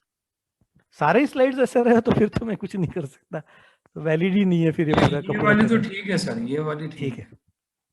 तो हम कुछ, अगर समय है मेरे पास थोड़ा सा और। हाँ सर समय है सर, कंटिन्यू करिए। हाँ, तो थोड़े से हम क्वेश्चनर के डिजाइन के बारे में भी बात कर लेते हैं। हमने वैलिडिटी और रिलायबिलिटी देख ली, फिर कैसे करेंगे हम। तो write out the primary and secondary aims of your study, write out concepts oblique information to be collected, हम क्या इकट्ठा करना चाहते हैं। Current literature to identify already validated questionnaires, जो मैंने कहा कि बहुत महत्वपूर्ण है। हम हमारे क्षेत्र में इसको बहुत अनदेखा कर देते हैं, हम जानते ही नहीं है, हम अपने मर्जी से रोज नए क्वेश्चनर बनाते हैं। मैंने कंस्ट्रक्ट कर दिया एक नया क्वेश्चनर और हम उस पर इटलाते भी है बड़े मजे से, और फिर वो अच्छी जगह पब्लिश नहीं होते, क्योंकि पूछते ना कि क्वेश्चनर वैलिड है क्या आपका, आपने तो 1000 पेशेंट का सर्वे कर दिया पर क्वेश्चनर ही वैलिडेट नहीं हुआ है आपका, तो फिर उसका कोई मतलब नहीं रह जाता है। इसलिए पहले तो आप वैलिडेटेड क्वेश्चनर को खोजने की कोशिश कीजिए, है वो नेट पे मिल जाएंगे आपको बहुत सारे। या आसान तरीका तो ये कि जो वैलिडेटेड क्वेश्चनर है उसके आधार पर ही आपकी अपनी स्टडी कीजिए। ड्राफ्ट ऑफ योर क्वेश्चनर बनाइए, revise the draft, bar bar revise करना पड़ेगा, और फिर फाइनल क्वेश्चनर बनाइए। 6 स्टेप्स है इसके, ज्यादा नहीं है। एम्स ऑफ द स्टडी, इसमें क्या करना होगा आपको, primary and secondary aim, 1 sentence पर एम, और स्टैटिस्टिकल एनालिसिस कैसे करोगे आप उस एम की। Make sure to define the target population, आप किस पॉपुलेशन का सर्वे करना चाहते हो, उस हिसाब से ये 3 चीजें आप लिखोगे उसमें ना। स्टैटिस्टिकल एनालिसिस कैसे करोगे, 1 सेंटेंस रहेगा एक एम का। वेरिएबल्स टू बी कलेक्टेड, तो डिटेल्ड लिस्ट लिखिए, आप कौन से कंसेप्ट को आप मेजर करना चाहते हो। एटीट्यूड्स देखना चाहते हो, पॉपुलेशन की नीड्स देखना चाहते हो, बिहेवियर देखना चाहते हो, केवल डेमोग्राफिक्स देखना चाहते हो, या सारों का कॉम्बिनेशन। आमतौर पर इन सब का कॉम्बिनेशन होता है, डेमोग्राफिक्स तो उनके आइडेंटिफिकेशन में आ जाता है, नाम क्या है, एज क्या है, जेंडर कौन सा है। उसके बाद एटीट्यूड, नीड्स और बिहेवियर आते हैं। इन कंसेप्ट्स को वेरिएबल्स में कन्वर्ट करके, ऐसे वेरिएबल्स जो मेजर किए जा सकते हैं, फॉर एग्जांपल एज बहुत आसानी से मेजर किया जा सकता है। एटीट्यूड्स को भी आपको स्कोर्स देना पड़ेगा आपने, और फिर ईच वेरिएबल का स्टैटिस्टिकल एनालिसिस में कौन सा रोल है, क्या ये प्रेडिक्टर है या कॉन्फाउंडर है या किसी चीज का आउटकम है, इसको आपको अपने कागज पे लिखना पड़ेगा प्रश्न बनाने से पहले। इसमें से अगर कुछ भी नहीं समझ में आ रहा है तो पूछ लीजिएगा। उसके बाद आप रिव्यू कीजिए। एक्चुअली रिव्यू ऑफ लिटरेचर तो सबसे पहले ही होगा, पर जो आपके मिल जाते हैं आपको क्वेश्चनर ऑलरेडी, तो उसका आप यूज कीजिए वैलिडेटेड क्वेश्चनर का। कंपोज अ ड्राफ्ट, पहले एक ड्राफ्ट बनाइए। For example, how many cups of coffee और tea do you drink in a day. क्या ये प्रश्न सही है? हम सर्वे करना चाह रहे हैं, कोई बताएगा? शिवगंगा, चलिए। इसमें एक खामी है, इसका जब हम उत्तर देना चाहते हैं एक लाइन का नहीं है ये, है ना। प्रिंसिपल क्या है हमारा? Ask for an answer in only one dimension. हमको एक डायमेंशन में आंसर देना चाहिए। तो इसमें तो 2 कप चाय पीता हूं और 4 कप कॉफी पीता हूं, तो कैसे आंसर होगा इसका? नहीं होगा। तो इसलिए आपको क्वेश्चन डिजाइन करना है, तो आपको इसको थोड़ा सा बदलना पड़ेगा ना। सेपरेट द क्वेश्चन इनटू 2 बना दीजिए इसे। How many cups of coffee do you drink during a typical day, how many cups of T do you drink during a typical day. तो इसमें आपको आपके प्रश्न, आप जो सर्वे करना चाहते हैं वो मिल जाएगा कि ज्यादा कॉफी पी जाती है, ज्यादा चाय, एक्सेट्रा। जो भी आप क्यों चाहते हो ये प्रश्न पूछना, वो तो आपका लुकआउट है। पर प्रश्न ऐसे 1 डायमेंशनल हो और आंसर्स मैंने क्वेश्चंस अलग अलग हो। ये उदाहरण का क्वेश्चन है, what brand of computer do you own? A IBM PC या Apple Macintosh, MacBook Pro, Air, कुछ भी हो सकता है, पर एप्पल ब्रांड का लेना चाहते हो। मैंने फोन का नहीं डाला क्योंकि बहुत सारे हैं इसमें। क्या हो सकता है इसका? इसमें क्या है कि avoid hidden assumptions, make sure to accommodate all possible answers. इसमें सब कुछ नहीं आया ना, 2 ही ऑप्शंस है इसके। तो सॉल्यूशन क्या होगा? Make each response a separate dichotomous item. इस पे हम फिर से लौटेंगे। Do you own an IBM PC? Do you own an Apple computer? Yes और नो, यस और नो, दोनों का उत्तर दे सकता है वो। इससे भी बेहतर है, रेस्पॉन्स कैटेगरीज आप बढ़ाएंगे मल्टीपल रेस्पॉन्सेस के लिए। What brand of computer do you own? Circle all that apply. Do not own computer, ये भी हो सकता है भाई, IBM PC, एप्पल, अदर। तो ये आपके क्वेश्चन बेटर होते चले जा रहे हैं। Question, have you had a pain in last week? Never, seldom, often, very often. ये ठीक है क्या प्रश्न पंडित जी? कोई बताएगा? ये तो हमारे क्षेत्र का प्रश्न है। चलिए, तो इसमें क्या आता है कि ये ऑप्शंस जो पूछे जा रहे हैं इस प्रश्न के है ही नहीं, उत्तर इसको मैच नहीं कर रहा है। आपको लगता है कैसा? इसका तो आंसर ये हाँ या ना में होना चाहिए ना। क्या आपको पेन हुआ था पिछले सप्ताह? कभी नहीं, बीच बीच में कभी होता है, अक्सर होता है, बहुत बार होता है। इसका प्रश्न थोड़ा बदल जाएगा, रिवर्ट हो जाएगा। How often you have had pain in the last week? Never, seldom, often, very often. और इसका ये जो स्टाइल है ये तो जानते हैं, एटलीस्ट तो उदयपुर वाले लोग जानते हैं। Where did you grow up? Village, farm, city. इसमें गलती क्या हुई कि नॉन म्यूचुअली एक्सक्लूसिव आंसर से इसमें तो कुछ भी हो सकता है ना। फार्म इन अ विलेज भी हो सकता है और फार्म इन अ सिटी भी हो सकता है। सिटी में फार्म नहीं मिलते आमतौर पर हमने वो रखना चाहिए जो मैंने इसमें नहीं रखा है। Where did you grow up? House in the village, farm in the village और city. Are you against drug abuse? Yes और नो? कोई तो दे इसका आंसर भाई। कोई है? सब गायब हो गए। नहीं सर, सुन रहे हैं, सबको इंटरेस्ट आ रहा है आपसे सुनने में। हाँ, तो इसका आंसर कोई ऐसा एक आध बंदा होगा जो नो बोलेगा इसका। Are you against drug abuse? सभी लोग यस कहेंगे ना इसमें। तो ये ऐसा प्रश्न है कि जिसमें वेरिएबिलिटी नहीं होगी, 100% आंसर यस होगा, भले ही अंदर से ना हो। तो ऐसे प्रश्न को आप अपने प्रश्नावली से हटा दें या इसको योग्य तरीके से अमेंड करें। ये प्रश्न हो नहीं सकता, इसमें वेरिएबिलिटी ही नहीं है, रिस्पॉन्स यस ही मिलेंगे आपको, है ना। इसलिए एलिमिनेट कर दीजिए इस क्वेश्चन को, दूसरा बनाइए। Which of the following do you think increases a person's chance of having heart attack the most? Check 1. Smoking, being overweight or stress.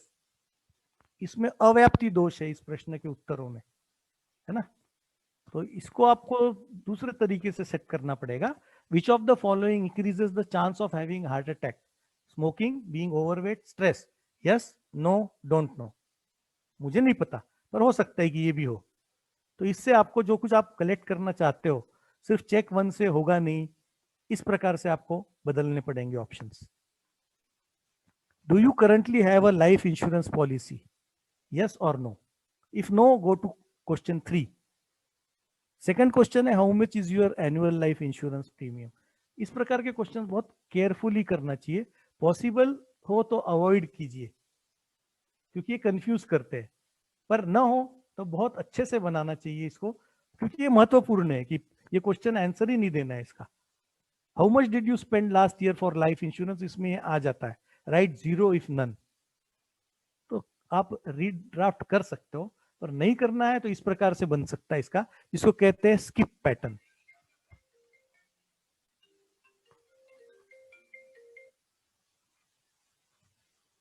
Are you currently employed? Yes or no? If you answered no, please skip to question 16. How satisfied are you with your life in general? अगर वो job पे है ही नहीं और job पे नहीं है तो ये क्वेश्चन का आंसर कैसे देगा ना? How satisfied are you with your current job? तो आपका जॉब और लाइफ इन जनरल से सेटिस्फेक्शन इंडेक्स निकालना है, इसलिए ये प्रश्न जरूरी तो है, इसलिए फिर इसको कहते हैं skip pattern. If you answer no, please skip to question 16, direct इधर चले जाए। Minimize fence sitting and floating, ये बड़े महत्वपूर्ण डिफरेंशिएशंस होते हैं। फेंस सिटर्स माने ऐसे लोग जो न्यूट्रल होते हैं कई बार ना, और ये पूरे का पूरा आपका रिजल्ट खराब कर देते हैं, बिगाड़ देते हैं। जैसा ओरिजिनल है वैसा नहीं होता है, क्योंकि वो उनको ऐसा लगता है कि एक्सेप्टेबल आंसर देना है। तो इस प्रकार के फ्लोटर्स वाले क्वेश्चंस हटाने के लिए आप डोंट नो वाला ऑप्शन जरूर रखें, ये बहुत महत्वपूर्ण होता है। यस और नो दो ही अगर आंसर आप दोगे, ऑप्शन दोगे, तो फिर उसमें से वो जो उनको लगता है कि एक्सेप्टेबल है वो आंसर देते हैं, इसलिए डोंट नो वाला ऑप्शन जरूरी है, नोटा वाला ऑप्शन, है ना। क्योंकि ये जैसे एम्प्लॉय सेटिस्फेक्शन सर्वे, तो इसमें सब पे एग्री कर दिया इसने। I love my job, my company rocks, I believe this survey is anonymous, और I am completely stoned. So this is a very different kind of survey. Effect of floaters on public opinion polls ना, इस actual है ये। Response to are government leaders smart, smart, not smart, no opinion। उन्होंने opinion ही नहीं दिया, पर smart, not smart और no opinion इतना बड़ा है सेगमेंट।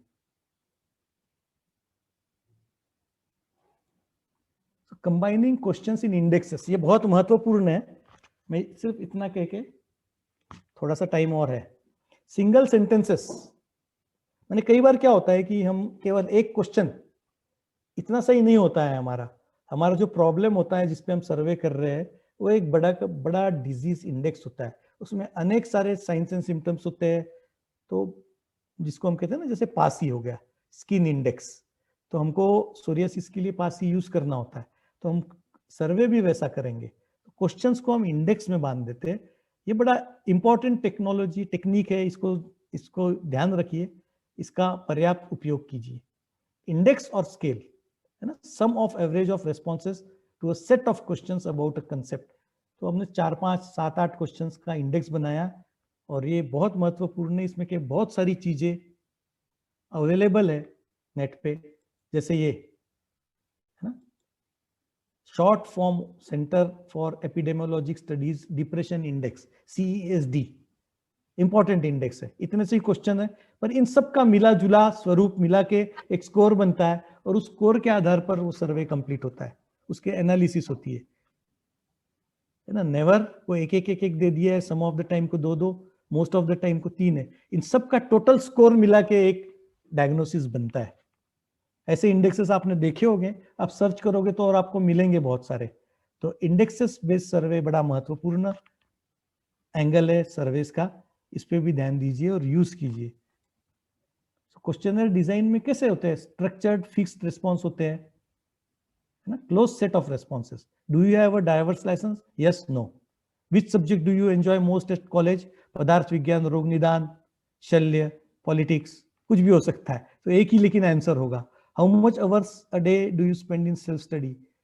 मोर देन 5 आवर्स, या अधिकांश लोग लिखेंगे, लिखना चाहिए, कोई दिक्कत नहीं है। एग्जाम्पल ऑफ रेटिंग क्वेश्चन, इसमें रेटिंग बड़े महत्वपूर्ण है। फिर से ना लिकर्ट स्केल की तरफ आ रहे हैं हम। Unsatisfied, somewhat satisfied, satisfied, very satisfied और एक्सट्रीमली सेटिस्फाइड, है ना। Please rank the following efforts against corona activities in order of preference. आपका प्रेफरेंस क्या है? आपकी फेवरेट एक्टिविटी क्या थी? लॉकडाउन था, ताली थाली थी, दिया जलाओ था, सोशल डिस्टेंसिंग थी, अब वो खत्म हो रहा है सब, तो आपको क्या अच्छा लगता है? याद करके देखो और इसको रैंक करो। तो ये हम रैंक कर सकते हैं। नॉन स्ट्रक्चर्ड, ये भी महत्वपूर्ण है। What do you like best about the efforts against corona? क्योंकि इन प्रश्नों में आए नहीं वो, इन ऑप्शंस में, तो आप लिख सकते हो बाकी की भी चीजें कि आपने तो मास्क को छोड़ दिया, हैंड वॉशिंग को छोड़ दिया, तो वो लिखो। तो ये नॉन स्ट्रक्चर्ड है। तो पार्शियली स्ट्रक्चर्ड में क्या है कि जिसमें why did you sign up for this research methodology course? Please select all that apply. इसमें रैंक नहीं देना है, because I am interested in interdisciplinary studies, my parents signed me up, I am interested in experiential learning, जानना चाहते हो, experience करना चाहते हो रिसर्च क्या होता है। I thought it would help me in transition to research, do research, और I knew other students who were doing it, और अदर, फिर आप इसको लिखोगे। तो आप वो जो केएपी वाला फॉर्म भरोगे गूगल पे, बहुत पावरफुल हो गई ये टेक्नोलॉजी, तो उसमें ये सारे टेक्निक्स यूज किए हुए। पार्शियली स्ट्रक्चर्ड क्वेश्चंस, जिसमें आपको कुछ तो टिक भी करने हैं, और अदर को आपने टिक किया तो एक लाइन आ जाएगी कि ये लिखी अदर माने क्या, क्यों आपने ज्वाइन किया। सर्वे रेस्पॉन्स स्केल्स, बड़े तेजी से हम इसको समाप्त करते हैं। स्केल्स कैसे बनते हैं? डाइकोटोमस होते हैं, रेटिंग स्केल्स होते हैं, और सिमेंटिक डिफरेंशियल स्केल्स होते हैं। 3 ही प्रकार के स्केल्स है। डाइकोटोमस स्केल्स माने यस और नो, ट्रू और फॉल्स, फेयर और अनफेयर, एग्री और डिसएग्री, गुरु लघु, जैसे हमारे गुणों के 2 है ना डाइकोटोमस, या तो गुरु होगा या लघु होगा, पर बीच का जो ग्रे स्केल है उसको इसमें नहीं लिया जाता है। डाइकोटोमस स्केल्स होते हैं, ये बहुत जगह प्रयुक्त होते हैं। रेटिंग स्केल्स 3 मुख्य प्रकार से होते हैं, 1 से 10 तक की रेटिंग, 1 से 7 तक की रेटिंग, और जब 1 से 5 तक की रेटिंग यूज की जाती है तब उसको लिकर्ट स्केल करते हैं। डॉक्टर साहब, मोनिका जी थी शायद वो जिन्होंने लिकर्ट स्केल का नाम लिया था सबसे पहली बार। सर कोमल शर्मा। कोमल, गुड। तो कोमल जी, लिकर्ट स्केल का आपने बहुत सही जवाब दिया था, पर उसमें 5 नहीं होते ना, अमिताभ बच्चन भी। हाँ जी सर, वो 4 ऑप्शंस होते हैं। लेकिन ठीक है, पर सही था आपका जवाब। तो आपको प्राइस कहीं नहीं जाएगा, लेना अमिताभ बच्चन से आपको। ठीक है सर, थैंक यू। रॉब बैलन जो है वो कहता है कि 1 to 5 स्केल यूज करना है, 5 being positive and 1 being negative. Never use 1 as positive and, उल्टा नहीं शुरू करना है आपको स्केल। 1 to 5 लिकर्ट, 3 नंबर पे नॉर्मल वैल्यू रहेगी बीच की, 2 इस तरफ और 2 उस तरफ। ठीक है कोमल जी? Yes sir. ठीक है, इसी को हम थोड़ा और आगे ले जाते हैं तो वो कहलाता है सिमेंटिक डिफरेंशियल स्केल्स। इसकी बीच की लाइन जो होती है वो न्यूट्रल होती है, और हमारे गुरु लघु इत्यादि जो सारे गुणों के जो पेयर्स है ना, गुरुर्मंद, हिमस्निग्ध, लक्ष्मण सांद्र, मधुस्थिरा, सारे के सारे इस तरफ आ सकते हैं, और ससूक्ष्म विशदा, सविशंति, विपर्य सारे दूसरे तरफ आएंगे। तो ये सिमेंटिक डिफरेंशियल स्केल से ये बनानी पड़ेगी आपको, इसी स्टाइल से बनानी पड़ेगी। इसके अलावा एक बड़ा इंपॉर्टेंट स्केल है, डाइकोटोमस यूज करता है, और लिकर्ट स्केल का भी कुछ यूज करता है, गटमैन स्केल कहते हैं इसको। बड़ा महत्वपूर्ण स्केल है। इसमें हम लोगों के अंदर की जो तो एक्चुअल प्रतिक्रिया होती है, उस तक जाना है हमको। थोड़े से एक्सपीरियंस होने के बाद आपको इस प्रकार के स्केल्स बनाने पड़ते हैं। इसमें स्पेसिफिसिटी में बढ़ते चले जाते हैं प्रश्न, है ना। एक लेवल पे जाके वो एग्री करना बंद करता है, वरना वो एग्री करता चला जाता है। जैसे कि इस प्रकार का, है ना, ये scale. Criminal should be punished, strongly agree, tend to agree, neither agree nor disagree, tend to disagree, strongly disagree. ये लिकर्ट टाइप का स्केल है। लेकिन इसमें एक पे तो वो बड़े तेजी से करेगा strongly agree. Litter is the problem in the street, strongly agree. Sentence for the crime should be longer, yes agree. Street in this town are not well lit, strongly agree. More criminals deserve death penalty. यह बढ़ते चले गए ना प्रश्न। इसको हमने mix भी कर दिया बीच में लीटर जैसे प्रश्नों को डाल के। प्रश्न तो हमारे यही, criminal should be punished with death penalty. ये अगर हम सर्वे कर रहे हैं, डेथ पेनल्टी, इस सर्वे के लिए हमको गटमैन टाइप का स्केल यूज करना पड़ेगा, क्योंकि ये बड़े इंपॉर्टेंट वेरिएशन है इसमें 3 एक दूसरे से जुड़े हुए हैं। बाकी की चीजें सिर्फ थोड़े से कंफ्यूज करने के लिए, उनको कंफ्यूज है, उनको वापस डिफोकस करने के लिए। Criminal should be punished, many crime should be longer, और डेथ पेनल्टी तक जाएंगे। तो ये बढ़ते चले गए। ठीक है, गटमैन स्केल समझ में आ गया, आई होप। फिर आपको 5th स्टेप करना है कि रिवाइज करना है आपने जो क्वेश्चनर बनाया। अगर क्वेश्चनर आपके एम्स को एड्रेस नहीं करता है तो डिस्कार्ड करो, दूसरा क्वेश्चन बनाओ। Flow should be natural, concept should be familiar to the target audience, है ना। मिनिमम रिकॉल रखें, focus on recent past. Assemble the final questionnaire.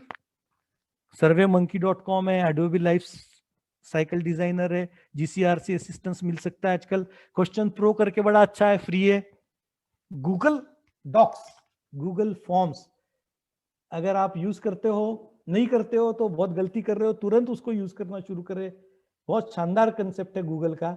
आप Google Docs, Google Forms use करें। पहले फॉर्म बनाए और भेज दे, जो अभी भेजा हुआ है ना आपको कैप स्टडी वाला, तो गूगल फॉर्म्स पे बनाया हुआ है। उसमें सारे प्रकार के क्वेश्चनर्स, सारे प्रकार के ऑप्शंस आ सकते हैं एक ही डॉक्यूमेंट में। Assemble the final questionnaire and then ask that. Google तो सब कुछ बना के ही देता है आजकल। फॉन्ट्स की साइज वगैरह आप ध्यान रखें। जैसे अभी विनोद जी ने बताया मुझे कि मेरे स्लाइड्स ही नहीं दिख रहे थे, तो क्या फायदा ना फिर उसका। तो क्वेश्चन ही अगर आपको दिखे नहीं तो क्या फायदा। इसलिए कम से कम 14 का फॉन्ट हो, हाई कॉन्ट्रास्ट हो, black on white. Enhance response rate के लिए इंसेंटिव्स वगैरह दे सकते हो तो दे दीजिए।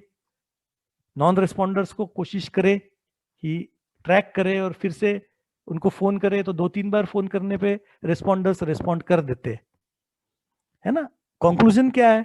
You need plenty of time, बहुत सारे टाइम लगा के design your questionnaire from research hypothesis, discuss research problem with colleagues, guide, है ना, to develop good questionnaires, review, revise and test the questionnaire on iterative basis. Iterative basis का मतलब होता है कि हम कम करते चले जाएंगे। पहले 40 क्वेश्चन थे, फिर हमने हटा के उसको 23 किए, फिर हटा के 17 ही रखे, और अब 17 से हटा के 11 पे ही ला रहे हैं, क्योंकि ये एक सेंसिबल हो, थोड़ा सा छोटा क्वेश्चनर हो।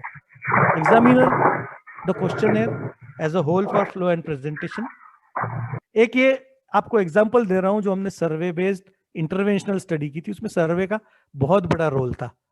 आपने पढ़ा होगा है ना, कोरोना का संक्रमण रोकने में गुरुची घनवटी कारगर, इम्यूनिटी बूस्टर भी है वो। तो हमने किया क्या था इसमें राजस्थान के 7 जगह है ना, 6 कंटेनमेंट जोन्स, जयपुर है, जयपुर भी, अजमेर, कोटा, जोधपुर, टोंक, इसमें हमने सर्वे किया पहले।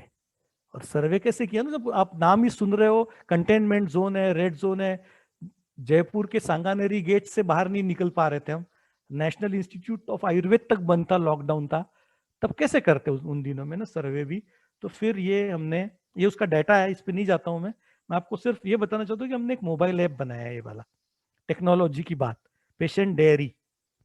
और मोबाइल ऐप ऐसा दिखता है स्क्रीन पे, ये पेशेंट डायरी है, इसमें inform consent and health record diary हमने ली उससे, enter valid mobile number, proceed, ये आ जाएगा उसको verification code, inform consent and health diary पे फिर से पासवर्ड डालना है, लैंग्वेज सिलेक्ट करनी है, और ये आप बहुत सारे जगह पे करते हो, पर ये क्लिनिकल स्टडी प्रोटोकॉल ये पूरा का पूरा आ गया, इंफॉर्मेशन शीट।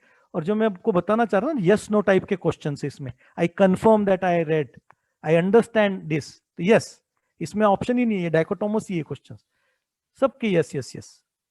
और उसके बाद इन्वेस्टिगेटर कंफर्मेशन, इसको क्लोज किया। ये वाले जो क्वेश्चन है इसमें मल्टीपल है ना, ये हमारे कोविड के science and symptoms. Did you experience any health related problem today?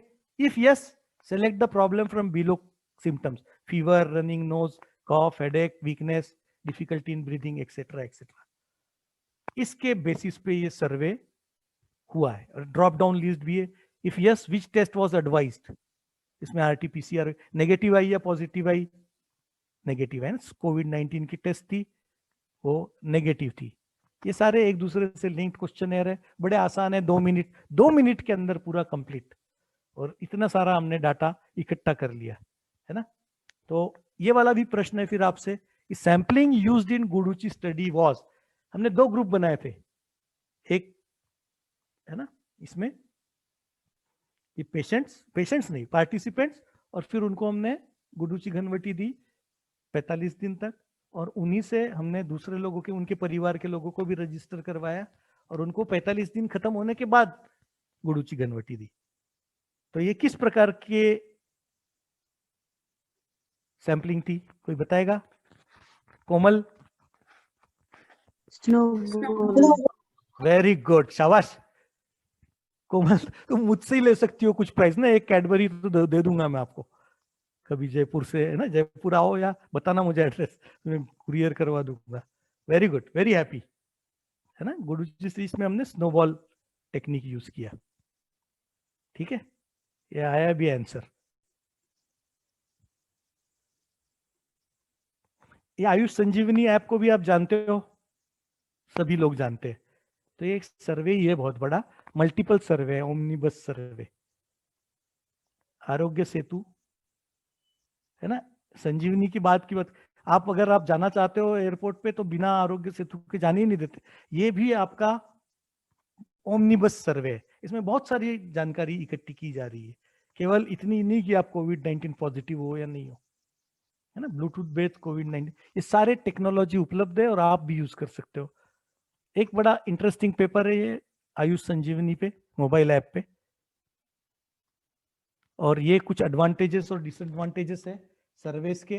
तो आप face to face interview, self completion के, मुझे लगता है टाइम पूरा कर दिया मैंने इसको, जरूरत से ज्यादा, तो मैं इसको ज्यादा नहीं पढ़ता हूँ, मैं पीडीएफ में आप पढ़ लीजिएगा, है ना। स्ट्रेंथ्स बहुत है इसके, बस फ्लेक्सिबिलिटी है, वीकनेस भी बहुत है इसके, है ना। इसके कॉन्टेक्स्ट स्पेसिफिक नहीं होता है, ये इनफ्लेक्सिबल होता है, एक बार शुरू हो जाए तो इसको हम अल्टर नहीं कर सकते, थोड़ा सा आर्टिफिशियल होता है, वैलिडिटी इसकी वीक होती है ना।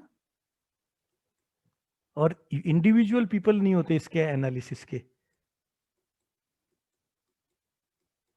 तो अंत में मैं एक निदा फाजली साहब के शेर से समाप्त करना चाहूंगा, 2 और 2 का जोड़ हमेशा 4 कहाँ होता है, सोच समझ वालों को थोड़ी नादानी दे मौला। तो थोड़ी नादानी के साथ हम इसको समाप्त करते हैं, मैं इसको स्टॉप शेयर कर रहा हूँ। कोई प्रश्न हो आपके तो पूछिएगा, वैसे टाइम मैंने एक्सीड कर दिया, सॉरी विनोद जी।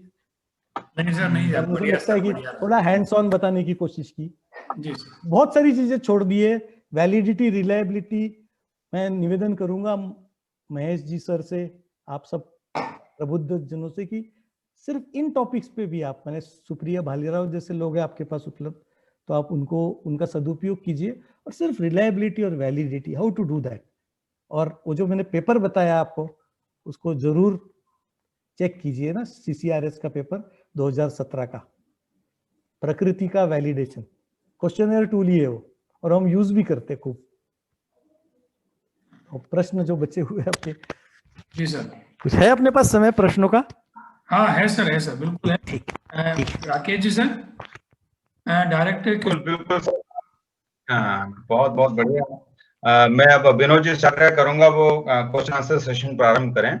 बहुत मैं डायरेक्टली पार्टिसिपेंट्स को बोल रहा हूं, अगर आप चाहें तो अपना माइक अनम्यूट करके सर से डायरेक्ट इंटरेक्ट कर सकते हैं। कोई क्वेश्चन पूछना चाहे तो डायरेक्ट पूछ लीजिए, मैं आपके चैट बॉक्स के क्वेश्चन सर को बता रहा हूं। सर एक क्वेश्चन इसमें आया है, इज देयर एनी मिनिमम और maximum number of questions in a questionnaire? It depends. ऐसा मिनिमम क्वेश्चन तो कुछ भी नहीं है।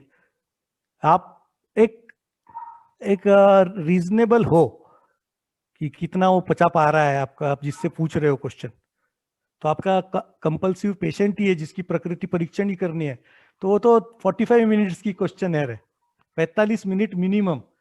जब शुरू होता है तब तो 1.5-2 घंटे लगते हैं, सीखने के बाद 45 मिनट लगते हैं, तो उसमें तो 183 क्वेश्चन है, तो ऐसी कोई लिमिट नहीं है क्वेश्चन की। पर आपसे अगर मैं कहूं कि आपको 150 क्वेश्चन का आंसर देना है, कहाँ दोगे आप? अभी पेशेंट से भी पूछते हो प्रकृति के बारे में, अगर हम कुछ पूछ रहे हो, पेशेंट कहता है कि मेरे पेट में दर्द है, प्रेजेंटिंग साइन उसका हुआ, और हम उससे पूछते हैं कि सपने कैसे देखते हो, शारंगधर वाला क्वेश्चन है, तो कहते हैं कि मैं पेट दर्द की बात कर रहा हूँ, आप सपने पूछ रहे हो, और आप उसको फिर 15-20 मिनट प्रश्न ही पूछते रहो, उसके कंसर्न को डील न करो, तो फिर वो उठ के उसका दुखी हो जाता है वो।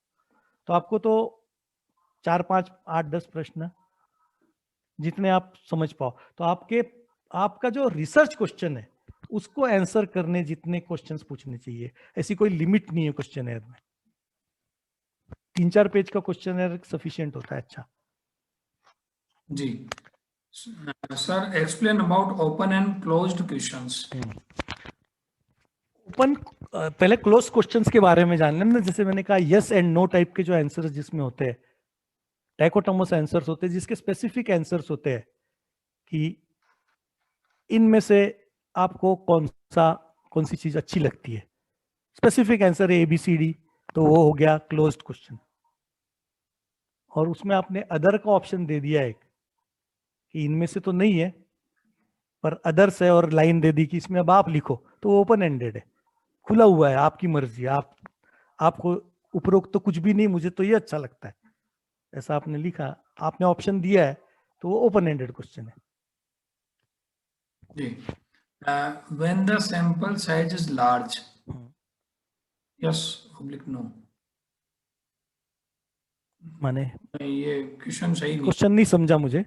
डॉक्टर मिनी केवी, दोबारा पूछिए आप क्या पूछना चाह रहे थे, ये आपने कुछ अधूरा लिखा है इसको, है ना, दोबारा पूछ लीजिएगा।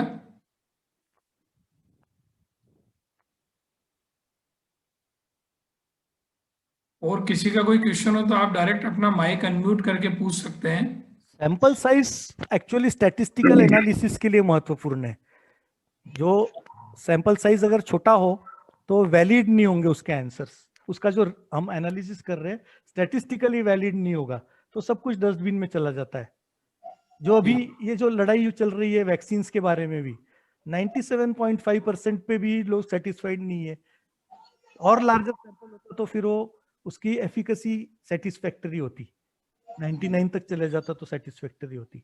तो इस प्रकार की जो बातें सैंपल साइज पे आधारित है कि अभी तो केवल 2000-3000 पेशेंट भी बोल रहे हो आप, दोगे तो करोड़ों लोगों को, तो इस प्रकार का जो डेटा है ये सैंपल साइज पे आधारित है, इसलिए जितना लार्ज हो आपका सैंपल साइज उतना अच्छा। Can we make a fixed SOP for at least 10 leading diseases? It could be. Vinod ji, मैं भी कुछ पूछना चाह रहा था। पूछिए सर, पूछिए।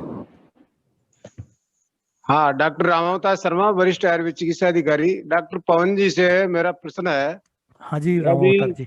हाँ, सर्वे और कोविड का भी इन्होंने कुछ रिसर्च का बताया NIA के द्वारा, तो मैं पूछना चाहता हूँ कि क्या NIA कोविड के मामले में पूरी तरह से रिसर्च पूरी कर पाया, नहीं कर पाया, और यदि कर पाया तो हमको कोविड पेशेंट NIA को लेने की अनुमति क्यों नहीं मिली? और ये अच्छा अवसर था संस्थान होते हुए भी कि यहाँ पर वेंटिलेटर की सुविधा भी होती है और कोविड के पेशेंट हम भर्ती करते हैं। रामावतार सर नमस्ते, ये जो आपका क्वेश्चनर है ये स्कोप के बाहर है इस टॉपिक। मैंने सिर्फ उदाहरण दिया था क्वेश्चनर का, कैसे हम टेक्नोलॉजी का कैसे उपयोग करते हैं। उन दिनों हम लॉकडाउन में थे मैं तो ये बता रहा था, एक विनोद जी जानते होंगे इस बात को, राहुल जी भी समझते होंगे कि हम सांगानेरी गेट से अंदर नहीं जा पा रहे थे, एनआईए तक ही नहीं पहुंच रहे थे जी। तो हम हमारे गुडूची को कैसे टोंक तक पहुंचाते, बहुत कठिनाई से पहुंचाया। तो सर्वे हमने फिर मोबाइल ऐप बेस्ड किया, क्योंकि अगर हम एक एक व्यक्ति का पेपर से भरते तो सोशल डिस्टेंसिंग वगैरह की सबकी धज्जियां उड़ती, रिस्क में भी जाते हमारे सारे रिसर्चर्स। तो मोबाइल ऐप के सदुपयोग के बारे में मैं अंडरलाइन करना चाह रहा था कि क्वेश्चनएयर मोबाइल ऐप के द्वारा भराया जा सकता है, वैलिड रिसर्च होता है, वो पूरे क्वेश्चन हमने भरे और 10,200 पेशेंट्स का डेटा इकट्ठा किया। इंटरवेंशनल स्टडी, सिर्फ सर्वे स्टडी नहीं। जी जी सर, ये मैं कहना चाह रहा था। अंगुली प्रमाण के स्टैंडर्डाइजेशन के लिए कितना बड़ा सैंपल साइज कितना करना चाहिए? ओह, अंगुली प्रमाण के स्टैंडर्डाइजेशन के लिए नहीं, तो ये अंगुली प्रमाण का स्टैंडर्डाइजेशन के ऑलरेडी बहुत सारे प्रकल्प हो चुके हैं, उसको एक बार आप चेक करो ना। ये जो सैंपल साइज होता है वो डिपेंड करता है 3 चीजों पे। आप इस प्रकार की इंटरवेंशनल स्टडी कर रहे हो एक्चुअली, ये ऑब्जर्वेशनल नहीं है केवल। ऑब्जर्वेशनल के अलावा आप गिनोगे भी ना, मेजरमेंट्स करोगे। तो इसमें एक प्रीवियस स्टडी का डाटा लीजिए आप, पब्लिश्ड, उसमें एक SD आएगा, स्टैंडर्ड डेविएशन। आपको स्टैंडर्ड डेविएशन चाहिए, आपको पावर ऑफ स्टडी चाहिए जो आमतौर पर 5 होती है, P < 0.05, और इनके आधार पर आपको सैंपल साइज मिल जाएगा कि आप कितना लेना चाहते हो। तो SD प्रीवियस स्टडी की चाहिए। तो इसमें अगर आपको कुछ दिक्कत हो, एक्चुअल कैलकुलेशन करके भी मैं बता सकता हूँ, आपके साथ शेयर करूंगा। तो नवनीत दादित जी, तो मेरा ईमेल एड्रेस तो ही आपके पास वीडियो में दे दूंगा, तो हम इस पे बात कर लेंगे एक्चुअल कैलकुलेशंस कि आप स्टडी का पावर कितना रखना चाहते हो, उसके आधार पर हो जाएगा ये। जी sir, thank you sir. Pawan sir ने बहुत अच्छे से हमें आज सारा स्टडी डिजाइन और इसके बारे में बताया। सर का मैं बहुत बहुत पूरे विश्व आयुर्वेद परिषद परिवार की तरफ से और मेरे सभी स्कॉलर्स की तरफ से धन्यवाद और आभार प्रदर्शित करता हूँ। सर के बारे में मैं आपको बताऊँ, सर ने हमें MD में और BMS में पढ़ाया है, सर से पढ़े हुए हैं। आज सर ने घासी की भी याद दिलाई, जो कि काफी फेमस है NIA वालों के लिए। तो सर आपका बहुत बहुत धन्यवाद, आभार, आप हमारे बीच रहे, बहुत बहुत धन्यवाद सर। मेरा आपका धन्यवाद, महेश जी का, किशोरी जी का, सब आप लोगों का, राकेश जी का, कि आपने मुझे याद किया। जी सर, आपके जो बाकी के नाम देख रहे हो मैं एकदम हेवी वेट लोग है, जिसमें नन ऑफ द अबव वाले ऑप्शन को क्यों टिक कर रहे थे आप, ये मुझे नहीं समझ में आया, पर ठीक है। चलिए, पर मुझे बड़ा आनंद आया आप लोगों से बात करने में। Thank you sir, thank you. जा पाया मैं जी। राकेश सर नमस्कार। राकेश जी से निवेदन करूंगा कि अग्रिम लेक्चर कृपया प्रारंभ करावें। राकेश जी सर। नमस्कार, बहुत धन्यवाद सर। आपका लेक्चर पवन जी बहुत जो है हमेशा की तरह आपका लेक्चर जो है वो जो है सिर्फ लेक्चर नहीं होता है, एक आनंद की अनुभूति होती है, एक समय कैसे गुजरता पता ही नहीं चलता, बिल्कुल ही प्रैक्टिकल एस्पेक्ट पे अपन चलते हैं। तो आपका बहुत बहुत आभार।